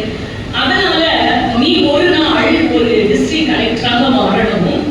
வந்து நீ ஒரு ஆடம்பரமான வாழ்வு வாழ்வதற்கு அல்ல, நீ ஒரு சமுதாயத்தை மேல கொண்டு வரணும். நீ வாழ்கிற அந்த சமுதாயத்தை அப்படியே மேல கொண்டு வரணும். ஒரு மாற்றத்திற்கு நீ கொண்டு வரணும். அதற்காக நீ வாழணும் அப்படின்னு சொல்லி சொன்னாங்க. அவங்க சொன்னதை ஏற்றுக்கொண்டே இருக்கு. பல துறைகளை இருக்கட்டும், மெடிக்கலா இருக்கட்டும், அக்ரிகல்ச்சரா இருக்கட்டும், சோஷியல் வெல்ஃபேரா இருக்கட்டும், ஒவ்வொரு நீதித்துறையாக இருக்கட்டும், ஒவ்வொரு காரியங்களையும் எனக்கு காண்பிப்பாங்க. இதுல ஒரு டிஸ்ட்ரிக்ட் கலெக்டரால என்னெல்லாம் செய்ய முடியும், என்னெல்லாம் செய்ய முடியும் எனக்கு சொல்லி சொல்லி சொல்லி சின்ன வயதில இருந்து எனக்கு நிறைய சொல்லி கொடுத்தாங்க. இதனால என்னுடைய கற்பனைகளும் அப்படி உயர்ந்து இருந்துச்சு. அந்த சமயத்துல தான் ஆண்டவர் ஒரு நாள் என்னோட பேசினாரு, நீ எனக்கு வேணும் அப்படின்னு சொல்லி. நான் இயேசுவை ஏற்றுக்கொள்வதற்கு எனக்கு அன்றைக்கு ஒரு வாய்ப்பு கிடைச்சிது, தவற விடல. இதனால நான் எதையாவது இழந்தனா அப்படின்னா இழக்கவே இல்லை, நான் இழக்கவே இல்லை. ஒருவேளை நான் டிஸ்ட்ரிக்ட் கலெக்டர் ஆகல, ஆண்டவர் என்னை உள்ள ஊழியருக்கு அழைச்சதுனால ஜார்க்கண்டுக்கு மிஷனரியாக போறோம். முதல்ல குஜராத்ல இருந்தேன், அடுத்து ஜார்க்கண்டுக்கு திருமணமானவருக்கு போனேன். திருமணமாகி போயிருக்கும் போது என்னுடைய ஊழியத்தின் அர்ப்பணிப்பு என்ன அப்படின்னா, ஒரு முறை கூட இயேசுவை கேள்விப்பட்டிராத மக்கள் மத்தியில இயேசுவை சொல்லணும், அதுதான் என்னுடைய அர்ப்பணிப்பு. அப்போ ஆண்டவர் கல்யாணம் ஆன பிறகு எங்களை நன்றாக வழி நடத்தினார். சந்தாலி என்ற ஒரு பெரிய மக்கள் கூட்டம் இயேசுவை ஏற்றுக்கொள்ள ஆயத்தமாகிறது, நீங்க வரீங்களான்னு கேட்டாங்க. அப்போ நாங்க போனோம். முதல் முறையாக போய் லாங்குவேஜ் படிக்கணும், ஆனால இருந்து படிக்கணும், சரிங்களா? அதை படிக்கணும், கலாச்சாரத்தை படிக்கணும், மக்களுடைய நிலைமைகளை புரிந்து கொள்ளணும், சர்வே எழுதணும், கிராமத்தை கண்டுபிடிக்கணும், செட்டில் ஆகணும், ஊழியம் செய்யணும், நிறைய இருந்துச்சு. எல்லாவற்றையும் செய்ய வைத்தாரா? எல்லாவற்றையும் செய்ய வைத்தார். ஆத்மாக்களை தர ஆரம்பித்தார், அற்புதங்களை நடத்தினார், அதிசயங்களை நடத்தினார், தடைகளை உடைத்து போட்டார், எதிர்ப்பவர்களை மனமாற செய்தார். நிறைய காரியங்கள் நடந்துச்சு. சில வருடங்களுக்கு பிறகு எங்க அப்பா சொன்னாங்க, நீங்க ஒரு கலெக்டர் ஆயிருந்தன்னா நல்ல காரியங்களை நான் சொல்லுகிறது போல எல்லா துறைகளிலையும் நீ இறங்கி செய்த அப்படின்னா 3 வருஷம் கூட நேர் போட மாட்டாங்க, தூக்கி தண்ணியில தூக்கி கடிச்சிருவாங்க. ஏன்னா அவங்க டிபார்ட்மெண்ட் அதனால உங்களுக்கு தெரியும். ஆனா இன்னைக்கு ஒரு சந்தாலி சமுதாயம் முழு டிரான்ஸ்ஃபர்மேஷனுக்கு நேராக வருவதற்கு தேவன் உன்னை உபயோகப்படுத்தி இருக்கிறார் அப்படின்னாங்க. நான் மட்டும் இல்லைங்க, எங்களோட சேர்ந்து நிறைய மிஷனரிஸ் செஞ்சாங்க. ஆனா இப்படி தனிப்பட்ட விதமாக ஒவ்வொரு மிஷனரியும் ஒப்படைத்து வரும்போது ஒரு சமுதாயமே உருமாற்றம் அடைந்து விட்டது. அன்றைக்கு வாழ்ந்த சந்தாலி மக்கள் இன்னைக்கு இல்ல. அவருடைய படிப்புல, அறிவுல, உடையில, பழக்க வழக்கங்கள்ல, சுத்தத்துல எல்லாத்துலயுமே நிறைய மாறிட்டாங்க, நிறைய மாறிட்டாங்க. ஏன் அந்த ஏரியாவே மாறிடுச்சு. தண்ணி வசதியோ, மெடிக்கல் வசதியோ, ரோடு வசதியோ, கம்யூனிகேஷன் வசதியோ எதுவுமே இல்லாத இந்த இடத்துல இன்னைக்கு எல்லாம் இருக்குது. எல்லாம் இருக்குது. காரணம் அந்த சுவிசேஷத்திற்கு அவ்வளவு வல்லமை இருக்கிறது. அப்படி என்றால் இயேசுவை நான் உள்ளத்திலே ஏற்றுக்கொள்ளும் போது அவர் என்னுடைய சந்தோஷத்தை, சமாதானத்தை, என்னுடைய செழிப்பை, என்னுடைய வசதிகளை, என்னுடைய வாய்ப்புகளை எடுத்துக் கொள்கிறவர் அல்ல, அள்ளி கொடுப்பவர், அள்ளி கொடுப்பவர். அதைதான் நான் சொல்ல வரேன். யோசேப்புக்கு கொடுக்கப்பட்ட அந்த தருணம் கைரோஸ், அவனுடைய குரோனோஸ்ல, அவனுடைய வாழ்நாட்கள்ல அந்த கைரோஸ் தருணத்தை பயன்படுத்தியதன் விளைவு அவனை சாகடிக்க அல்ல, அவனுடைய வாலிபத்தை திருட அல்ல, அவனுடைய சந்தோஷங்களை கெடுப்பதற்கு அல்ல, கூட்டி அள்ளி தருவதற்கு. வாலிப பிள்ளைகளாகி நீங்கள் அதை சிந்திக்கணும்னு சொல்லி நான் விரும்புகிறேன். இரண்டாவது, தேவன் நமக்கு தரும் தருணங்களை வேகமாக பயன்படுத்திக் கொள்ளுங்கள். ரெடியா இருங்க. Be ready to make use of every opportunity. Opportunities திரும்பமாக வராது. ஆனால் வரும் பொழுது நீங்கள் பயன்படுத்திக் கொள்வீர்கள் என்றால் அது பெரிய ஆசையாக, பெரிய கிருபை, பெரிய காரியத்தை சாதிக்க உதவும். தானியேலும் அவருடைய ஃப்ரெண்ட்ஸும் தேசத்துல இருந்து, எருசலேமில் இருந்து, யூதேயா தேசத்துல இருந்து சிறைப்பிடிக்கப்பட்டு போயிருக்கப்போ என்ன வயசு இருக்கும்னு நினைக்கிறீங்க? வாலிபர்கள் யாராவது கொஞ்சம் கற்பனையா சொல்லுங்க பார்ப்போம். ஒருவேளை நல்லா படிச்சிட்டீங்கன்னா கரெக்டா சொல்லிடுவீங்க. இல்லைன்னா சரி, ஒரு என்னமா எவ்வளவு வயசு இருந்திருக்கும்? தானியேல், நெகேமியா, அவெல்லாம் எல்லாருமே போய் சிறைப்பிடிக்கப்பட்டு அடுத்த தேசத்துல இருந்தாங்க. அது தெரியும் தானே? தெரியுமா? சரி, அப்படின்னா ஒரு என்ன ஏஜ்ல அவங்க போயிருப்பாங்க?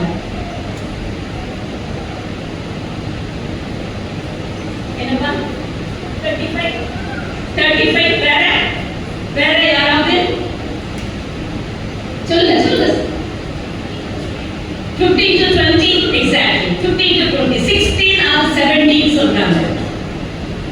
பைபிள் ஸ்காலர்ஸ் சொல்றது போது என்ன சொல்றாங்க, வேத ஆராய்ச்சியாளர்கள் என்ன சொல்றாங்க, 14-17 வயசு. அப்போ அது யூத்தா டீன்ஸா? Teens. when he was a teen boy அவங்கெல்லாம் கொண்டு போகப்பட்டிருக்கிறாங்க. யாரு?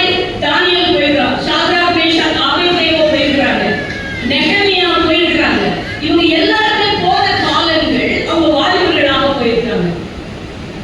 இந்த வாலிபர்களாக போனவங்க எல்லாருமே ராயல் ஃபேமிலி ஆஃப் கோர்ஸ் இல்ல, அவங்க நல்ல செல்வமாக வாழ்ந்தவர்கள், எல்லாம் மினிஸ்டர்ஸ் பிள்ளைங்க, ராஜா வீட்டு பிள்ளைங்களாக இருந்திருக்காங்க.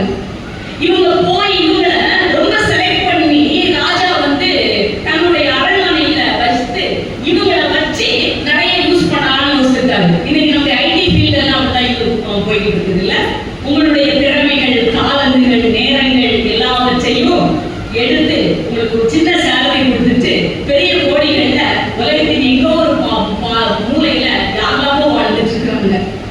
இன்னைக்கு அப்படிதான் அந்த சமயம் தான். நான் அதே சமயத்துல தான் உங்களுக்கு இங்க கொண்டு வரேன். உங்களுடைய திறமைகள், தாளந்துகள், நேரங்கள், உங்களுடைய எனர்ஜி எல்லாவற்றையும் உரித்து எடுக்கிற ஒரு காலம். அதை போலதான் தானியேலுக்கும் அவருடைய நண்பர்களும் அவர்களுக்கு என்ன சொல்லிக் கொடுத்தாலும் கற்றுக்கிடுவாங்க. அவ்வளோ ஒரு மூளை இருக்குது. உங்களுக்கு அவ்வளோ ஒரு ஈகர். நாம கற்றுக்கொள்வதை விட வேகமாக கற்றுக்கொள்கிறீர்கள். நாம புரிந்து கொள்வதை விட நீங்க வேகமாக புரிந்து கொள்கிறீர்கள். அப்போ உங்களுடைய திறமை தாளந்துகளை இந்த தேசம், இந்த உலகம் தன்னகப்படுத்துவதற்கு, தனக்கு சுயமாக எடுத்துக்கொள்வதற்கு, சுயநலத்துக்காக எடுத்துக்கொள்வதற்கு முயலுகிற ஒரு காலம் இந்த ஒரு காலம். தானியேலுக்கும் அப்படிதான் இருந்துச்சு. என்னெல்லாம் கற்றுக் கொடுத்தாங்க எல்லாத்துலயும் எக்ஸல் பண்ணாங்க. எல்லாத்துலயும் ரொம்ப ரொம்ப எக்ஸலண்டாக அவங்க ஒவ்வொரு காரியத்தையும் செய்ய ஆரம்பிச்சாங்க. அவங்களுக்கு அந்த இடத்துல ஒரு சேலஞ்சஸ் கொடுக்கப்படுது இல்லையா? நீ 6வது அதிகாரம் வரைக்கும் நீங்க வாசித்து பாத்தீங்கன்னா தானியேல ஒவ்வொரு நாளைக்கு ஒவ்வொரு அதிகாரம் வாசித்து பாருங்க. ஒரு வாலிபனாக பாருங்க, சரிங்களா? பெரிய தாத்தா இல்ல அவரு, ஒரு வாலிபன். உங்களை போல உங்களை விட 4-5 வயசு வரலாம். இப்படிப்பட்ட ஒரு வாலிபன் என்ன சொல்றாரு, சாப்பாடு அங்க சாப்பாடு யாரும் தான் முடியாது. இன்னைக்கு நம்ம சாப்பிடுறதுல நிறைய ஆயிடும் இல்லையா? கொரோனா காலங்களில் இருந்து ஆர்டர் பண்ணி சாப்பிட ஆரம்பிச்சதுல இன்னைக்கு பெற்றோர்கள் கூட நிறைய நேரம் சமைக்காம என்ன செஞ்சுறாங்க, ஆர்டர் பண்ணிடுறான். இன்னைக்கு ஹாஸ்பிட்டல்ல ஆர்டர் பண்றான். பிள்ளைகளும் கஷ்டப்படாம ஆர்டர் பண்ணிட்டாங்க, அம்மாவும் உட்கார்ந்துடுறாங்க. அப்படிப்பட்ட ஒரு காலகட்டத்துக்கு வந்துட்டோம். சோ சாப்பாடு எல்லாருக்குமே ரொம்ப முக்கியம். ஒரு பஜார்ல போனீங்கன்னா பார்த்துட்டே போங்க. ஒரு கடை கேஓ ஜான்னு சொல்லி ஒரு அருமையான டாக்டர் ஹோட்டல் சென்டர்ல இருக்காரு. அவர் எப்போதுமே சொல்லுவாரு, பஜார்ல பார்க்கும்போது என்ன இருக்கும், ஒரு கடை புட் இன், ஒரு கடை புட் அவுட், இல்ல ஒண்ணு வெளியே போடுறதுக்கு, ஒண்ணு உள்ள போடுறதுக்கு. இது கடையெல்லாம் மாறி மாறி இருக்கும் இல்லையா? நமக்கு அப்படிதான் ஆகி போச்சு. இப்படிப்பட்ட சாப்பாடுகளை விரும்புகிற, சாப்பிட முடிகிற பருவத்தில் உள்ள ஒரு வாலிபர்களுக்கு முன்னால் ஒரு பெரிய சேலஞ்ச், வெரைட்டிஸ் ஆஃப் ஃபுட். அம்மா அப்பாலாம் இல்ல பக்கத்துல, மாமா அத்தை யாரும் இல்ல, கூட பிறந்தவங்க எல்லாம் இல்ல, செலக்ட் பிடிக்கப்பட்டு இங்க வந்திருக்கிறாங்க, செலக்ட் பண்ணி உள்ள போட்டிருக்கிறாங்க. அம்மா அப்பா கையில சாப்பிடலாம் பல நாட்கள், பல மாதங்கள் ஆயிடுச்சு. இன்னைக்கு varieties of food and teas ராஜாவுடைய டேபிள்ல இருக்குது. எடுத்து சாப்பிடுவதற்கு அவர்களுக்கு உரிமை கொடுக்கப்படுகிறது. ஆனால் அந்த அந்த தமிழ்நாடுக்கு, சரிங்களா, தானியேலுக்கும் அவருடைய ஃப்ரெண்ட்ஸுக்கும் ஒரு பெரிய கொஸ்டின், இதை எப்படி சாப்பிடுறது? இதை சாப்பிட முடியாது. ஏன் சாப்பிட முடியாது? இது என்னுடைய வேதத்தில் எழுதியிருக்கிறபடி இது சுத்தம் செய்யப்பட்டது அல்ல, சுத்தமான உணவு அல்ல, சுத்தமான உணவு அல்ல. இதற்கு பின்னால் மறைந்திருக்கிற ஆவிக்குரிய இன்னொரு அர்த்தம் என்ன என்றால், நாம் ராஜாவின் டேபிள்ல இருந்து போஷிக்கப்பட்டு தான் வாழ வேண்டும் என்று அல்ல, நாம் தேவனுடைய கிருபையினாலே நான் பிழைக்க முடியும். 2 அர்த்தம் வருது. அப்போ இப்ப என்ன சொல்றாங்க, ராஜாவுடைய டேபிள்ல இருந்து எங்களுக்கு சாப்பாடு வேண்டாம். தருணங்கள் கொடுக்கப்படும் போது எவ்வளவு வேகமாக வேலை செய்கிறார்கள். சாப்பிட முடியாது. இல்ல நீ சாப்பிடலன்னா என்னை தூக்கிடுவாங்க, எனக்கு தூக்க தண்டனை தெரியுமா உனக்கு அப்படின்னு அவங்களுடைய ஆபீசர் சொல்றாங்க. இல்ல கொஞ்சம் சோதிச்சு பாரு, டைம் கொடு, நேரம், காலங்களை பொறுத்துறான், சோதிச்சு பாரு, கொஞ்ச நாளைக்கு 10 நாளைக்கு பாருப்பா, ரொம்ப நாளெல்லாம் இல்ல. தருணங்கள்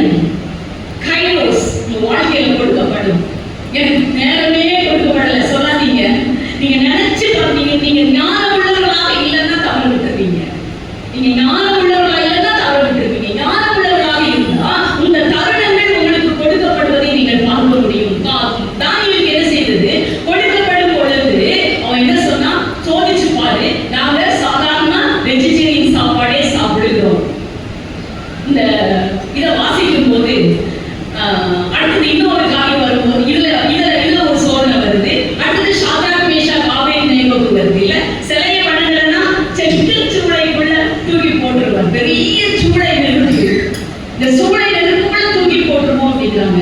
அவங்களும் வாலிபர்கள் தான், தீர்மானங்களே அவங்களும் வாலிபர்கள் தான். என்ன 16-17 வயசுல வந்திருந்தாங்கன்னா ஒரு 5-6 வருஷம் போயிருக்குமா கணக்கு போட்டு பார்த்தா, அவங்க ராஜாக்கள் ஆண்டு வருஷங்கள்லாம் சேர்த்து பார்த்தா அங்கேயும் அவங்களுடைய யூத் ஸ்டேஜ் தான். அந்த டைம்ல அவங்க என்ன சொல்றாங்க, நீ தூக்கி போட்டாலும் பரவாயில்லை, வணங்க சிலைய வணங்க முடியாது. நான் அந்த சமயத்துல எல்லாம் நினைவு கூறுவது, ஐ ஹைலி அப்ரிஷியேட் த பேரண்ட்ஸ். அம்மா உட்கார்ந்து இருக்கிறீங்களா, அப்பா அம்மா உட்கார்ந்து இருக்கிறீங்களா? பிள்ளைகளை 14 வயசுல பிள்ளைங்க வெளியே போயிட்டாங்க, சரிங்களா? உங்க பிள்ளைங்க 16 வயசுல வெளியே போயிட்டாங்க. நீங்க எங்க இருக்கிறீங்க? உங்க பிள்ளைங்க ஹைதராபாத் அனுப்பிட்டீங்க, மும்பைக்கு அனுப்பிட்டீங்க, படிக்கிறதுக்கு லண்டனுக்கு அனுப்பிட்டீங்க, ஆஸ்திரேலியாவுக்கு அனுப்பிட்டீங்க. எப்படி இருக்கிறீங்க? பயத்தோட இருக்கிறீங்களா, வேதனையோட இருக்கிறீங்களா, அல்லது என்ன சாப்பிட்ட சாப்பாடு மட்டும் பார்த்துட்டு இருக்கிறீங்களா? I really appreciate the parents of Daniel, Shadrach, Meshach and Abednego. பிள்ளைங்க அங்க போய் என்ன முடிவெடுக்கிறாங்க? அவங்களே முடிவெடுக்கிறாங்க. எப்படிப்பட்ட முடிவு? எந்த ராஜாவுடைய பேலஸ்ல இருக்கிறாங்களோ, அரண்மனையில் இருக்கிறாங்களோ, எந்த ராஜாவுடைய வீட்டு தண்ணீரையும் அப்பத்தையும் ருசிக்கிறார்களோ, அந்த ராஜாவினுடைய கட்டளைக்கு கூட பயப்படாமல் தேவனுக்கு பயப்படுகிறார்கள். தேவனுக்கு பயப்படுகிறார்கள். நிறைய பெற்றோர்கள் இல்லையா, கிராமங்களில் இருந்து சென்னைக்கு அனுப்பியிருக்காங்க, ஹைதராபாத்துக்கு அனுப்பியிருக்காங்க, பெங்களூருக்கு அனுப்பியிருக்காங்க, மும்பைக்கு அனுப்பியிருக்காங்க.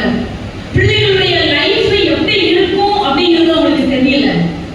பிள்ளைங்க நிறைய மாஸ்க் போடுறாங்க. எல்லாம் சர்ச்சுக்கு வரும்போது ஒரு அழகான மாஸ்க், ஐயரோட பார்க்கும்போது, கமிட்டி மெம்பர்ஸை பார்க்கும்போது, இந்த எவ்வளவு நல்ல பிள்ளை, பேரண்ட்ஸ் கொடுத்து வச்சவங்க, அருமையான பிள்ளையை பெற்று எடுத்துருக்காங்கன்னு.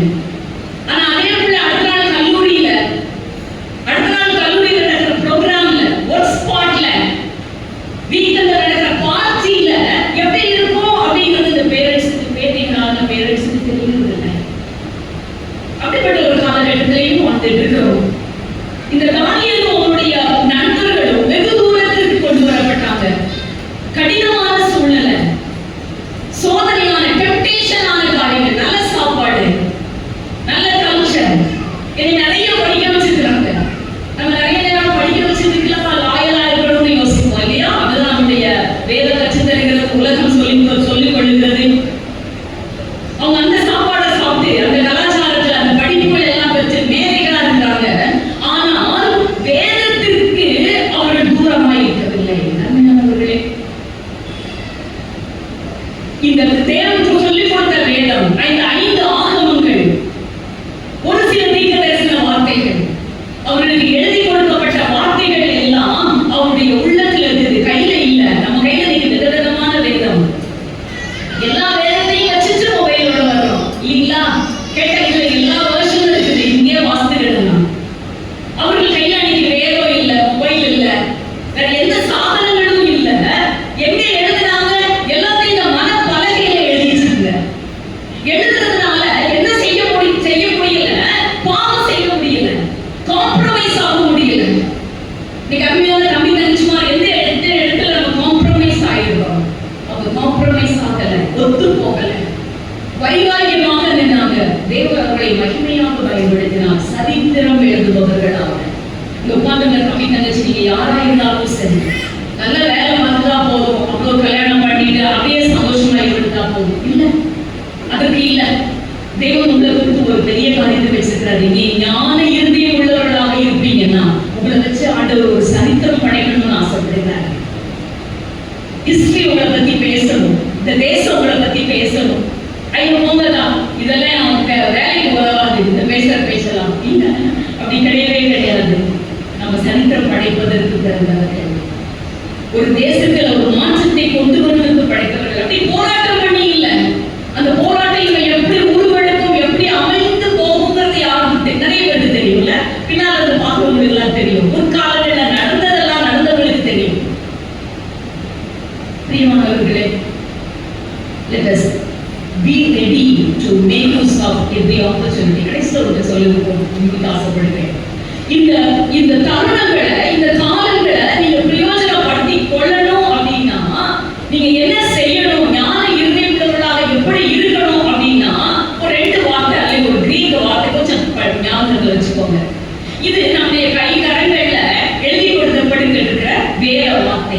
Return word of God. சரிங்களா? ஞாபகம் வச்சுப்பீங்களா யங்ஸ்டர்ஸ் எல்லாரும்? Written word of God. இது உங்களுடைய கரங்களிலே எழுதி கொடுக்கப்பட்டிருக்கிறது. இது நம்ம வீட்டுல பல மொழிகள்ல வெர்ஷன்ஸ்ல வீட்டுல இருக்கு. இந்த வார்த்தைகள் என்னுடைய வார்த்தைகளாக இருக்க வேண்டும். இதை நான் தினந்தோறும் படிக்கணும். நீங்க யார் இறைவனாக ஆவதற்கு அதுதான் ஒரே ஒரு வழி. நீங்க செய்வது எல்லாமே இட்டர்னிட்டியில எதிரொலிக்கும், நித்தியத்திலே எதிரொலிக்கும். அது நித்திய வாழ்க்கைக்கா நித்திய அழிவுக்கா என்பது உங்களுடைய வாழ்க்கையை பொறுத்து, நீங்க செய்வதை பொறுத்து. அப்படின்னா இந்த உலகத்துல குறிப்பிட்ட காலங்களில் நீங்க வாழ்கிற சமயத்துல இந்த வேதத்தை உங்களுக்கு சொந்தமாக்கி கொள்ளுங்கள். வேதத்தை தினந்தோறும் வாசிங்க, ஆசையா வாசிங்க, ரெகுலரா வாசிங்க, கிரமமா வாசிங்க. கிரமமான என்ன? ஆடுகளியா வாசிக்கணும். பக்கையில இருந்து அப்படி புல் மேய்ச்ச மாதிரி, ஆடு புல் மேய்ச்ச மாதிரி இல்ல, வரிசையாக வாசிங்க. இந்த தேவன் உங்களோடு பேசுவார். ரெண்டாவது, அந்த written word of God, logos அப்படின்னு சொல்லி கிரேக்க பதத்துல சொல்லுவாங்க. இதுக்கு அடுத்தது தேவன் நம்மோடு பேசும் வார்த்தை, the revealed word of God. Youngsters நல்லா ஞாபகம் வச்சுக்கோங்க, மிடில் ஏஜ் பீப்புள் நீங்க நல்லா ஞாபகம் வச்சுக்கோங்க, the revealed word of God. இத கிரேக்க பதத்துல என்ன சொல்லுவாங்கன்னா ரேமா அப்படின்னு சொல்லுவாங்க. ரேமா. இன்னைக்கு யாராவது ஊழியக்காரங்க ரேமாலாம் போட்டு அனுப்புறாங்க, நல்லது, கேளுங்க. ஆனா தேவன் உங்களோடு பேச விரும்புகிறார். இந்த ரேமா, வெளிப்படுத்தப்பட்ட வார்த்தை. இந்த வார்த்தைய யாருக்கும் மூலமா என்கிட்ட பேசுறதுக்கு அல்ல, இது தனிப்பட்ட விதமாய் உங்கள் ஒவ்வொருவரும் பேசுவதற்கு தேவன் தெரிந்து கொண்டிருக்கும் காரியம். இந்த ரேமாங்கிற வார்த்தை புதிய பாட்டுல இருக்குதா? நிறைய தடவை இருக்குது, நிறைய தடவை இருக்குது. நம்ம ஒரிஜினல் லாங்குவேஜ்ல வாசிக்காததுனால நம்ம எல்லாமே தேவனுடைய வார்த்தை, எல்லாமே வேதம் அப்படின்னே சொல்லிட்டு போறோம். அப்போ அந்த ரேமா எனக்கு எப்படி தெரியப்படுத்தப்படும்னு நீங்க கேட்பீங்க. இந்த வேதத்தை வாசித்தாதான் தெரியப்படுத்தப்படும், வேதத்தின் அடிப்படையில தான் தெரியப்படுத்தப்படும். சில மொழிகாரங்க சொல்றாங்கல்ல, நான் அங்க போனேன், இங்க போனேன், இடியாப்பம் சாப்பிட்டேன், இட்லி சாப்பிட்டேன். அது இல்லை. வேதத்தின் அடிப்படையில் தேவன் உங்களோடு பேசுவார். ஒரு வார்த்தையாக இருக்கலாம், ஒரு வசனமாக இருக்கலாம், ஒரு பாடலாக இருக்கலாம், ஒரு வரியாக இருக்கலாம். தேவன் உங்களோடு பேசுவார். இந்த வார்த்தையை நீங்க பெற்றுக்கொள்ள ஆரம்பிச்சிட்டீங்க அப்படின்னா உங்க life it will shine, will spark. உங்களுடைய காலகட்டங்கள், உங்களுடைய குரோனோஸ் லைஃப்ல, உங்களுடைய கைரோஸ், உங்களுடைய தருணங்களை பயன்படுத்தி இந்த வேதத்தை வாசித்து இந்த ரேமா, இந்த கர்த்தருடைய வார்த்தையை பெற்றுக்கொள்வீர்களானால் அதுதான் உங்களுடைய வாழ்க்கையை பாதுகாக்கும், பரிசுத்தத்தை பாதுகாக்கும். தேவன் நம்மோட பேசுவார், நிறைய டைம் பேசுவார். தாவீதோடு பேசினார், நிறைய காலகட்டங்களில் பேசினார், நிறைய காலகட்டங்களில் பேசினார். தருணங்களை பயன்படுத்துவது முக்கியமா. அவர் நிறைய தருணங்களை பயன்படுத்தி இருக்கிறார் தாவீது. அதனாலதான் நமக்கு சங்கீதங்களை நிறைய எழுதி தந்திருக்கிறார். ஆனா பயன்படுத்தாத நேரத்துல பாவத்துல விழுந்ததையும் நம்ம பார்க்கிறோம், பாவத்துல விழுந்ததையும் பார்க்கிறோம். தருணமும் தேவனுடைய வார்த்தையும் கிட்டத்தட்ட நமக்கு ஒன்று போல வரும், ரெயில்ஸ் மாதிரி இல்ல, அந்த தண்டவாளம் போல நமக்கு சேர்ந்தே வரும். இதை பயன்படுத்திக் கொள்ளும் போது தேவன் வல்லமையாக பயன்படுத்துவார். பெரியவர்களானாலும் சரி, வேதத்தை வாசிக்கும் போது ஆண்டவரிடத்துல சொல்லுங்க, என்னோடு பேசும் ஆண்டவரே என்று சொல்லி அவர் உங்களோடு பேசுவார். என்னுடைய ஒரு கடுமையான காலகட்டத்துல நான் உதாரணத்துக்கு ஒன்றே சொல்லி முடிக்கிறதுக்கு ஆசைப்படுவேன். ஒரு கடுமையான காலகட்டம், என்னுடைய கணவருக்கு தொண்டையில கேன்சர்னு சொல்லி டிக்ளேர் ஆகிருக்குது. சிஎம்சியில் அவங்க வந்து ட்ரீட்மெண்ட்டுக்கு போகணும். போறதுக்கு ஒரு வாரத்துக்கு முன்னால நான் பெங்களூர்ல வீட்டுல இருக்கிறோம். நான் அப்படியே நல்ல சந்தோஷமா மகிழ்ச்சியா இருந்தேன்னு நான் சொல்லல, உங்களுடைய ஆளுகள் இருக்கிறேன். நான் பயந்தேன், நான் நல்லா பயந்தேன். என்னோட எதிர்காலம் எப்படி இருக்கும்னு யோசித்தேன். பல தினங்கள் எனக்கு கலக்குகள் இருந்தது. நான் ராத்திரி கண்டினியூஸா நான் தூங்கல.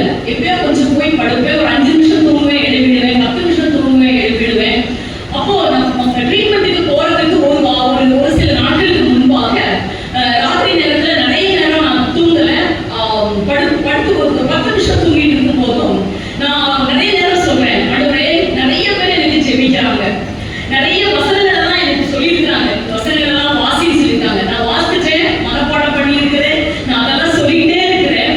நான் ஆனா சொல்றேன், நீங்க ஒரு வார்த்தை என்னோடு பேசுங்க. I need your rhema. என்னுடைய காலகட்டம் நெருக்கமானதாக இருக்குது, பயம் உள்ளதாக இருக்குது, சந்தேகம் உள்ளதாக இருக்கிறது. எனக்கு உங்களுடைய வார்த்தை ஒன்னே ஒன்று வேணும் அப்படின்னு சொல்லிட்டே இருந்தேன். பல நாட்கள் சொல்லிட்டே இருக்கேன். எனக்கு யாரெல்லாமோ சொல்ற வசனங்கள்லாம் சொல்லிக்கிட்டே இருக்கிறாங்க. நான் வேதம் வாசிப்பது எனக்கு உள்ள போகல. ஒரு கட்டம் நம்ம வாழ்க்கையில எல்லாருக்குமே வரும் இல்ல, நம்ம வேதம் வாசிக்கிறது நமக்கே உள்ள போகாது, நம்ம பாடுவோம் அந்த பாடல்கள் உள்ள போகாது. அப்படிப்பட்ட ஒரு சூழ்நிலை. ஆனா என்னுடைய அருமையான தேவனுடைய பிள்ளைகளாக இருக்கிற அருமையான ஃப்ரெண்ட்ஸ் வசனங்கள் நிறைய சொல்லி சொல்லி சொல்லி எனக்கு சொல்லிட்டு ஆண்டவர் இதை சொல்றாரு, இந்த வசனத்தை ஏற்றுக்கோ, மனப்பாடம் பண்ணிக்கோ, சொல்லு, கிளைம் பண்ணு, நிறைய சொல்லி கொடுக்குறாங்க. அப்படி இருக்கும்போது அன்னைக்கு ஒரு நாள் ராத்திரி இல்ல, ஒரு 1:30 இருக்கும். நான் தூங்கிட்டு இருந்தேன். திடீர்னு ஒரு சத்தம், வீர் லஹாய் ஓய், வீர் லஹாய் ஓய் 2 தடவை கேட்டேன். எழுதி பார்க்கிறேன், என்னுடைய கணவர் அமைதியா தூங்கிட்டு இருக்காங்க. நான் எத்தனையோ தடவை இதுக்கு இடையில நான் எழுதிட்டேன். இப்போ நான் எழுதி நான் சுற்று முற்று பார்த்தேன். எங்கிருந்து வருது இந்த சத்தம்? இது எதுல இருக்குது? இது பாடலா இருக்குதா, வசனமா இருக்குதா, யாராவது எனக்கு சொன்னாங்களா, சமீபத்துல இதை வாசித்தேன்னா? எதுவுமே இல்லை. எல்லாத்தையும் கடந்து ஓட விடுறேன். இல்லை, இந்த நோய் வரும்போது எள்ளு நோய் இதெல்லாம் சொல்ல வருதுன்னு சொல்லி நான் கண்டுகொண்டேன். அப்ப நான் சொன்னேன், ஆண்டவரே, I am under your surveillance. இல்லை, உங்க கேமரா கீழே இருக்கிறேன். Your camera is focusing on me.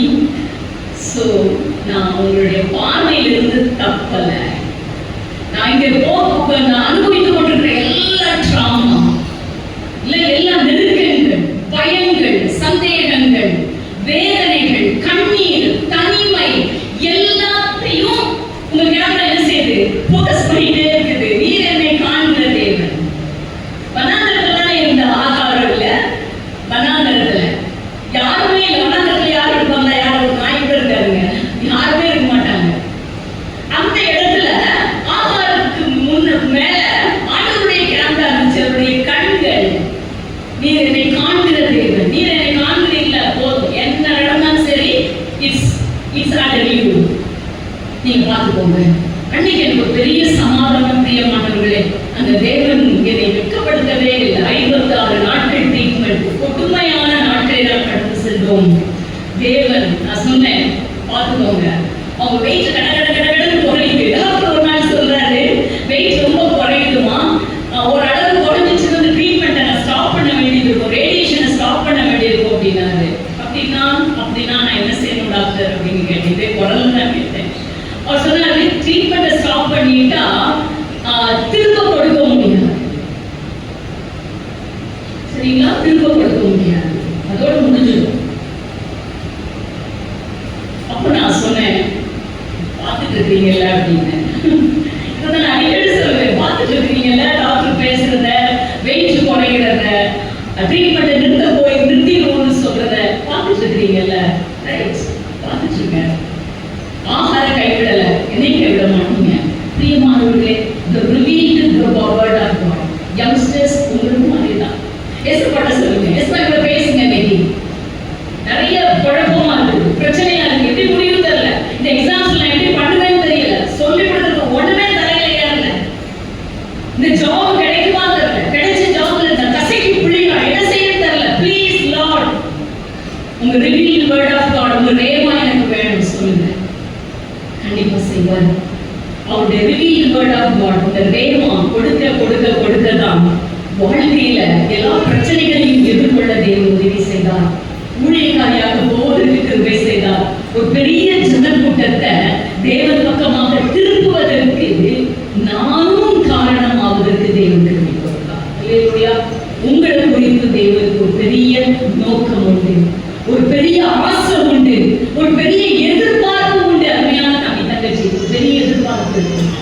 அந்த எதிர்பார்ப்பை நிறைவேற்றுவதற்கு உங்களுக்கு கொடுக்கப்பட்ட குரோனோஸ், உங்கள் வாழ்நாளில் தருணங்களை பயன்படுத்திக் கொள்ளுங்கள், கைரோஸை பயன்படுத்திக் கொள்ளுங்கள்.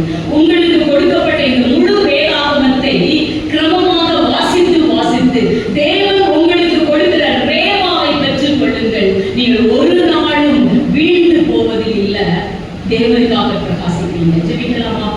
பரிசுத்தமுள்ள நல்ல பிதாவே, இந்த காலை வேளைக்காக உங்களுக்கு நன்றி.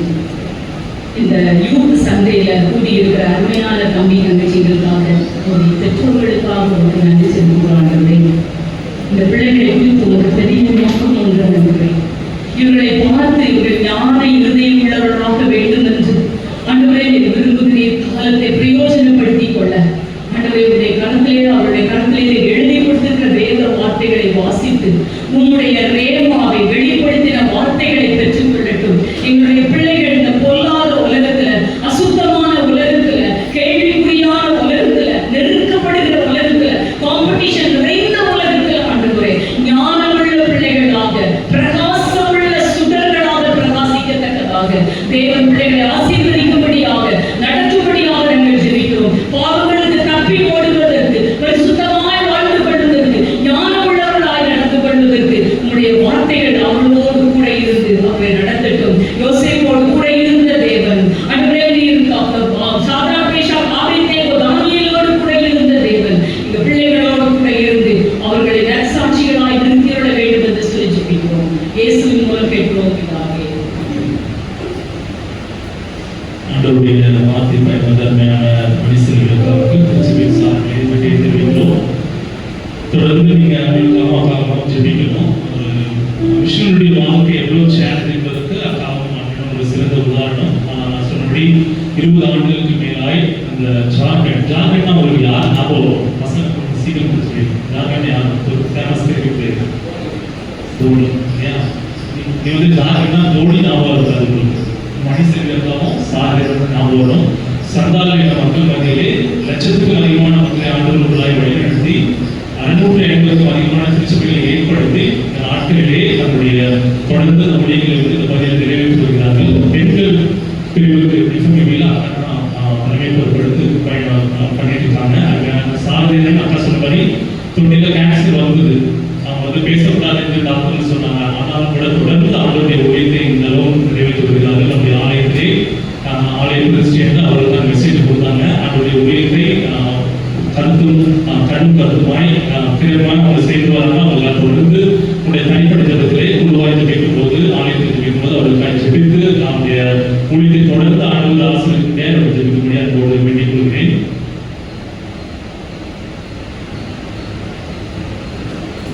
மணிச்செல்வி அக்காவை பற்றி நான் ஒரு 2 சென்டென்ஸ் பேசுகிறேன். என்னுடைய பெரியப்பா மகள், என்னுடைய பெரியப்பா ஞானக்கன் செல்வராஜ் பெரியப்பா நண்பர் சுவிசேஷ ஜபக்குழுவில் ப்ரமோஷன் செக்ரட்டரியாக ரொம்ப வருடங்கள் ஆண்டவருக்கென்று உழைத்தவர்கள். வாலண்டியரி சர்வீஸ் பண்ணாங்க. அவங்களுக்கு மணியாய் 3 பெண் பிள்ளைகள். அதில் மணிச்செல்வி அக்கா ரொம்ப நல்லா படிப்பாங்க. அக்கா சொன்ன மாதிரி சூப்பராக படிப்பாங்க. நான் அப்போல்லாம் சின்ன பிள்ளை, நான் என்னோட டீனேஜில் இருந்தேன். அக்கா ஊழியத்துக்கு ஒப்பு கொடுத்துட்டாங்கன்னு சொன்னது வந்து எங்களுக்கு வந்து ஒரு உந்துதல். அக்கா நல்லா படிப்பாங்க, அக்கா வந்து படித்து கலெக்ட், நாங்கள் அப்படிதான் யோசிச்சுட்டு இருந்தோம், அக்கா படித்து கலெக்டர் ஆவாங்க அப்படின்ட்டு. ஆனால் அக்கா ஒப்பு கொடுத்துட்டாங்கன்னு எங்களுக்கு எல்லாம் ஒரு உந்துதல். எங்கள் ஃபேமிலியில் எங்கள் அண்ணன், எனக்கு கூட பிறந்தது ஒரே ஒரு அண்ணன், அவங்க மிஷினரியாக ஒப்பு கொடுத்தாங்க. எங்களுக்கு எல்லாருக்கும் ஒரு பயனியர் லீடர்ஷிப் அவங்க கிட்ட இருந்து நாங்கள் கற்றுக்கொண்டோம். ஒரே ஊரில் ஒரே கிராமத்தில் இருந்ததுனால இன்னைக்கு நான் வளர்ந்துட்டேன். என்னுடைய பிள்ளைங்களுக்கு அதே மணிச்செல்வி அக்கா வந்து ஆண்டவருடைய வார்த்தையை ஷேர் பண்ணும்போது எனக்கு ரொம்ப உதவியாக இருந்தது. ஆண்டவருடைய கிருபையை நான் இன்னைக்கு உணர்ந்தேன். ஆண்டவர் நாம மகிமைப்படும். அவர்களை கௌரவிக்கும் விதமாக நம்முடைய யூத் கோஆர்டினேட்டர்ஸ் திருமதி பியூலா ஜெயசுதாஸ் அவர்களும் திரு டபிள்யூ ஜேக்கப் அவர்களும் முன்பாக வந்து அவர்களை கனப்படுத்துமாறு கேட்டுக்கொள்கிறோம். பியூலா அவர்கள் சால்வை அணிவிப்பார்கள். திரு டபிள்யூ ஜேக்கப் அவர்கள் முன்பாக வந்து ஒரு பரிசை வழங்குவார்கள்.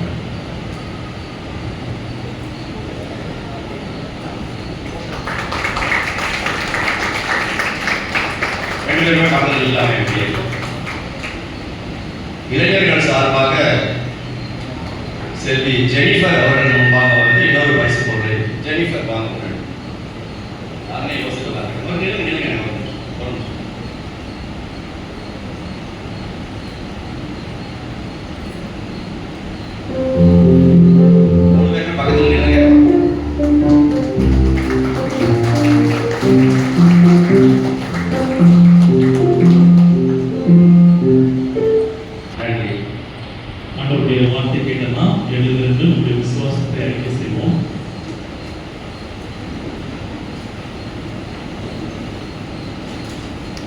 அவர் சொல்லும்போது நாம் யாரும் இணைந்து சொல்லுவோம்.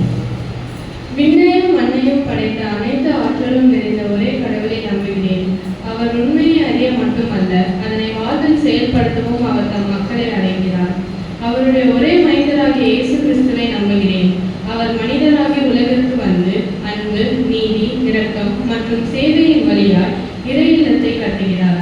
அவர் ஒடுக்கப்பட்டவர்களோடு நடந்தார், துன்புறுவோருக்கு ஆறுதல் அளித்தார், அநீதிக்கு எதிராக குரல் கொடுத்தார். வார்த்தையாலும் வாழ்க்கையாலும் அவர் கடவுளின் திருவுளத்தை அறிவித்தார். அவர் சிலுவையில் அறையப்பட்டு மரித்து அடக்கம் செய்யப்பட்டு 3ஆம் நாளில் உயிர்த்தெழுந்து விண்ணகத்திற்கு ஏறி சென்று கடவுளுடைய வலதுபாரிசத்தில் வீற்றிருந்து உலகமெங்கும் ஆண்டவராக ஆட்சி செய்கிறார். அங்கிருந்து உயிருள்ளையும் மரித்தோரையும் நியாயம் தீர்க்க ஆட்சியோடு திரும்ப வருவார். என் ஆதரவாளரும் ஆலோசகரும் வழிகாட்டியும் உதவியாளரும் எனக்காய் வழக்காளரும் ஆகிய ஆவியானவரை நம்புகிறேன். அவர் என் இருதயத்தில் வாசம் பண்ணி என் பாவத்தை உணர்த்தி மனம் திரும்புதலுக்கு என்னை நடத்தி கடவுளுடைய சித்தத்திலே அறிய குணம் அளிக்கிறார். அவர் என்னை பலப்படுத்தி விசுவாசத்தை செயலாகவும் அன்பு சேவையாகவும் சாட்சி வாழ்க்கையாகவும் மாற்றுகிறார். எனவே விசுவாசத்தில் உறுதியுள்ள என் பேச்சில் உண்மையும் கிருபையும் வெளிப்படுத்துவேன். என் நடத்தையில் நேர்மையும் பொறுப்புணர்வும் கடைபிடிப்பேன். என் அன்பில் ஏழைகளையும் ஒதுக்கப்பட்டவர்களையும் துன்புறுவோரையும் நீதியையும் அரவணைப்பேன்.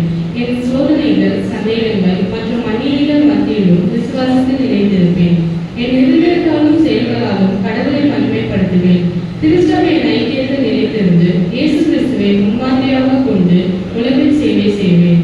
பொதுவாக இருக்கிற பரிசுத்த சபையை விசுவாசிக்கிறேன். பரிசுத்தவான்களுடைய ஐக்கியத்தை விசுவாசிக்கிறேன்.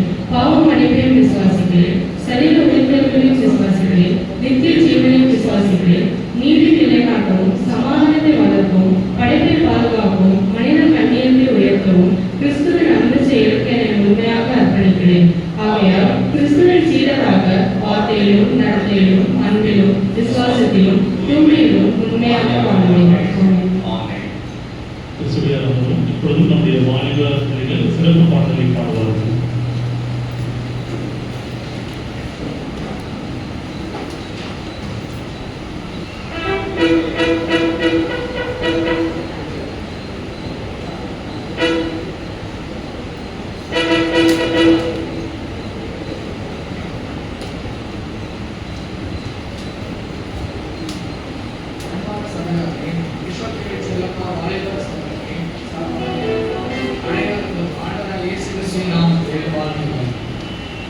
என் வலது பக்கத்தில் இருக்கிற கர்த்தரை எப்போதும் எனக்கு முன்பாக வைத்திருக்கிறேன்.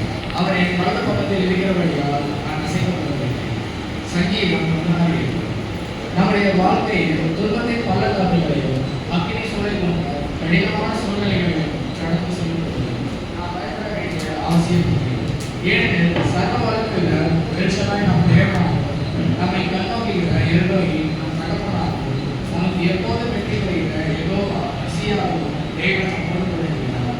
இந்த வாலிபர் சிறப்பு ஞாயிறு எங்களோட இணைந்து முழு இதயத்தை கர்த்தரை குறித்து பாடலை பாடுவோம்.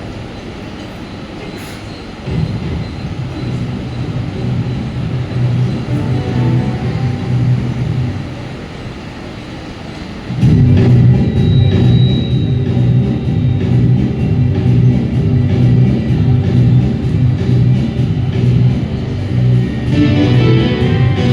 you.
வரக்கூடிய 2 காலங்களிலே நம்முடைய எழுத்து தேர்வு, வேதத்திலிருந்து எழுத்து தேர்வு நடைபெற்றது. அதுக்குரிய பரிசுகளை கடந்த வாரத்தில் வழங்கினோம். முதல் பரிசு பெற்ற ஏஞ்சல் அலெக்சாண்டர் போன வாரத்தில் இல்லை. அதுக்கான சகோதரி வந்து 3வது பரிசு பெற்றதுமாறு அன்போடு அழைக்கிறேன். ஏஞ்சல் அலெக்சாண்டர் முதல் பரிசு. மணிசெல்வி அல்லாஜ் அன்போடு அன்போடு.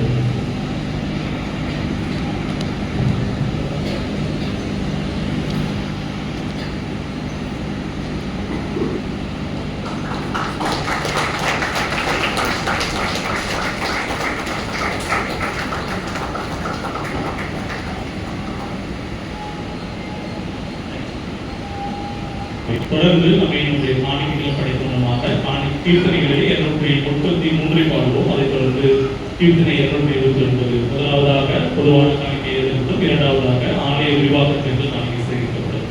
கீர்த்தனை 333. Amen.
படைக்கப்பட்ட காணிகளுக்காக நாம் ஜெபிப்போம். நல்ல தகவலே இந்த வேலையிலே அங்கே திருச்சபையார் நம்முடைய குடும்பங்கள் நம்முடைய பாதப்படியில் படைத்த இந்த காணிக்கையை இந்த பாதப்படியில் வைத்திருந்தாங்க. இதை பசுத்தப்படுத்தி ஏற்ற வேலையிலே மக்கள் எடுத்து பயன்படுத்துகிறோம் தானே கொடுத்த ஆசீர்வதிங்க. அவருடைய தேவையை எல்லாத்தையும் சந்திக்கிறோம். வானத்தின் பூமியின் உறவையில் எல்லாம் நம்முடையவர்கள் ஒரு கணக்கை வாங்கி உமக்கே கொடுக்கிறோம். ஆமென்.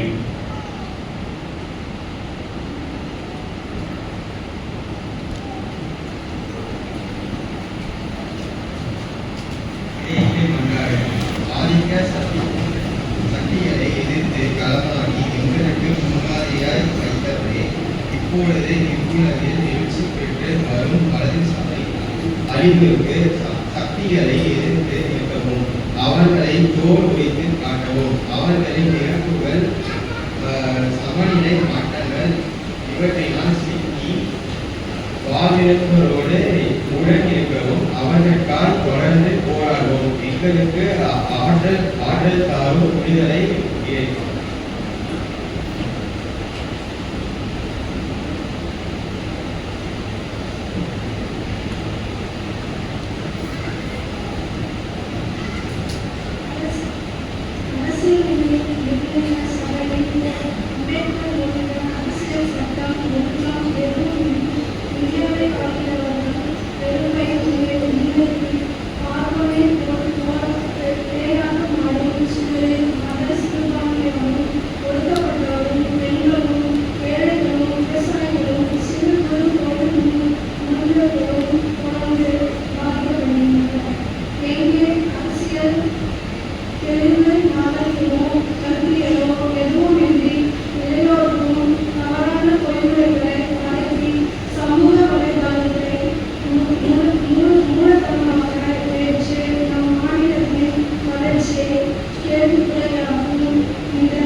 அன்பின் ஆதரவை நீங்கள் சென்னை பேராயத்திற்காகவும் அதை குறிப்போடும் அர்ப்பணிப்போடு செயல்பட்டு வரும் இளையோர் வாரியத்திற்காகவும் நன்றி செலுத்துகிறோம்.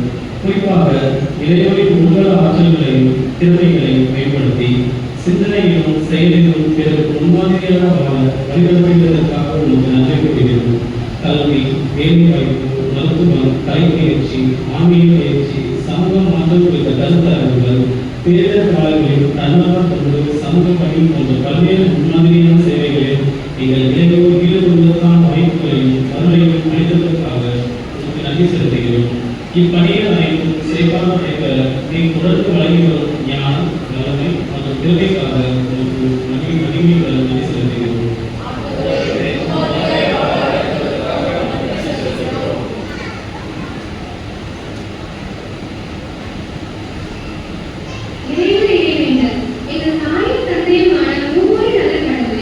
முன்மாதிரியாக என்ற உயரிய அமைப்பை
ஒரு நேரமாய் இந்த பாடத்தில் வந்து தேவையை கடந்த நாட்களே நீங்கள் செய்த ஒவ்வொரு நன்மைகளை நினைத்து ஒரு நன்றி கூறுகிறார்களே. அதுவே நம்முடைய தேவனை இப்பொழுது பாடம் தந்தை உடைய வசனங்கள் கேட்கும் என்பது மற்றும் ஒரு வாய்ப்பாக நன்றி செலுத்துகிறார்களே. தருணங்களை நாங்கள் எப்படியாய் பயன்படுத்திக் கொள்ள வேண்டும் என்பதை குறித்து நாளிலே சங்கீதத்தை வெளிப்படுத்தி அதற்காக நன்றி செலுத்துகிறோம். உங்களுடைய நாட்களில் அதுவரே எனவே அதுவரை என்னோட அந்த அறிவியலுக்கு ஓய்வுதலும் அந்த வசனத்தை அதுவரை கற்றுக்கொடுத்ததாக நன்றி செலுத்துகிறோம்.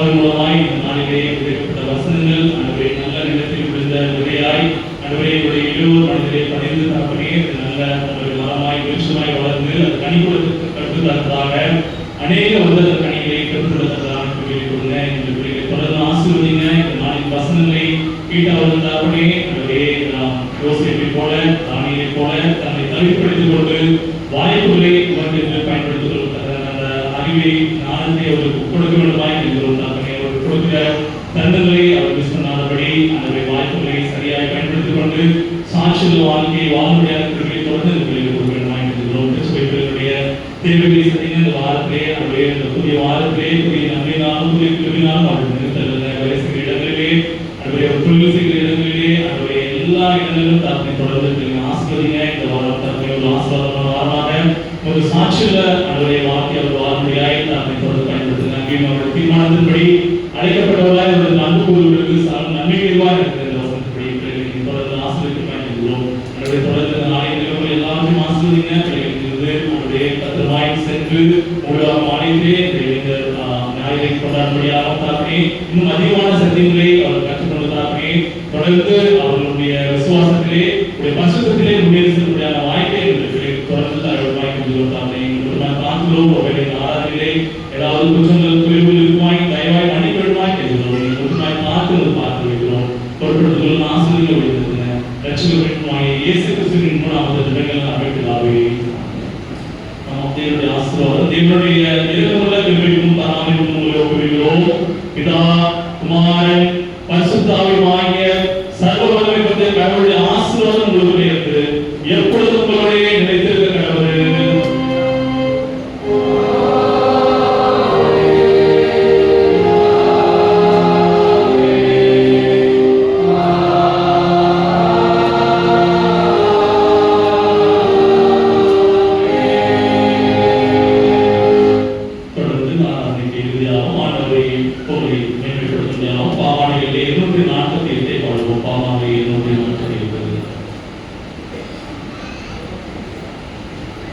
Amen.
அவர்களுக்கு நன்றி செலுத்துகிறோம். விசேஷமாய் இந்த பகுதியிலே ஒரு ஊழியர்களுக்காய் ஊழியக்காரர்களுக்காய் அவருடைய பாதுகாப்புக்காய் அவருடைய பார்வையில் ஆசீர்வதிங்க. தொடர்ந்து நாங்கள் உழவுக்காய் கடன் செய்கிறோம். சந்திக்கும் வரை தேவனுடைய கிருபையும் அன்பும் சமாதானமும் ஐக்கியமும் பகிர்ந்தும் பாதுகாப்பும் அவர்களுக்கு கிறிஸ்துவிலே ஒவ்வொருவரும் எப்பொழுதும் ரட்சகருமாய் இயேசு கிறிஸ்து மூலமாய் ஜெபிக்கிறோம் நல்ல பிதாவே. கர்த்தர் உங்களோடு இருப்பாராக. தேவ சமாதானத்தோடு போயிடுவாங்க.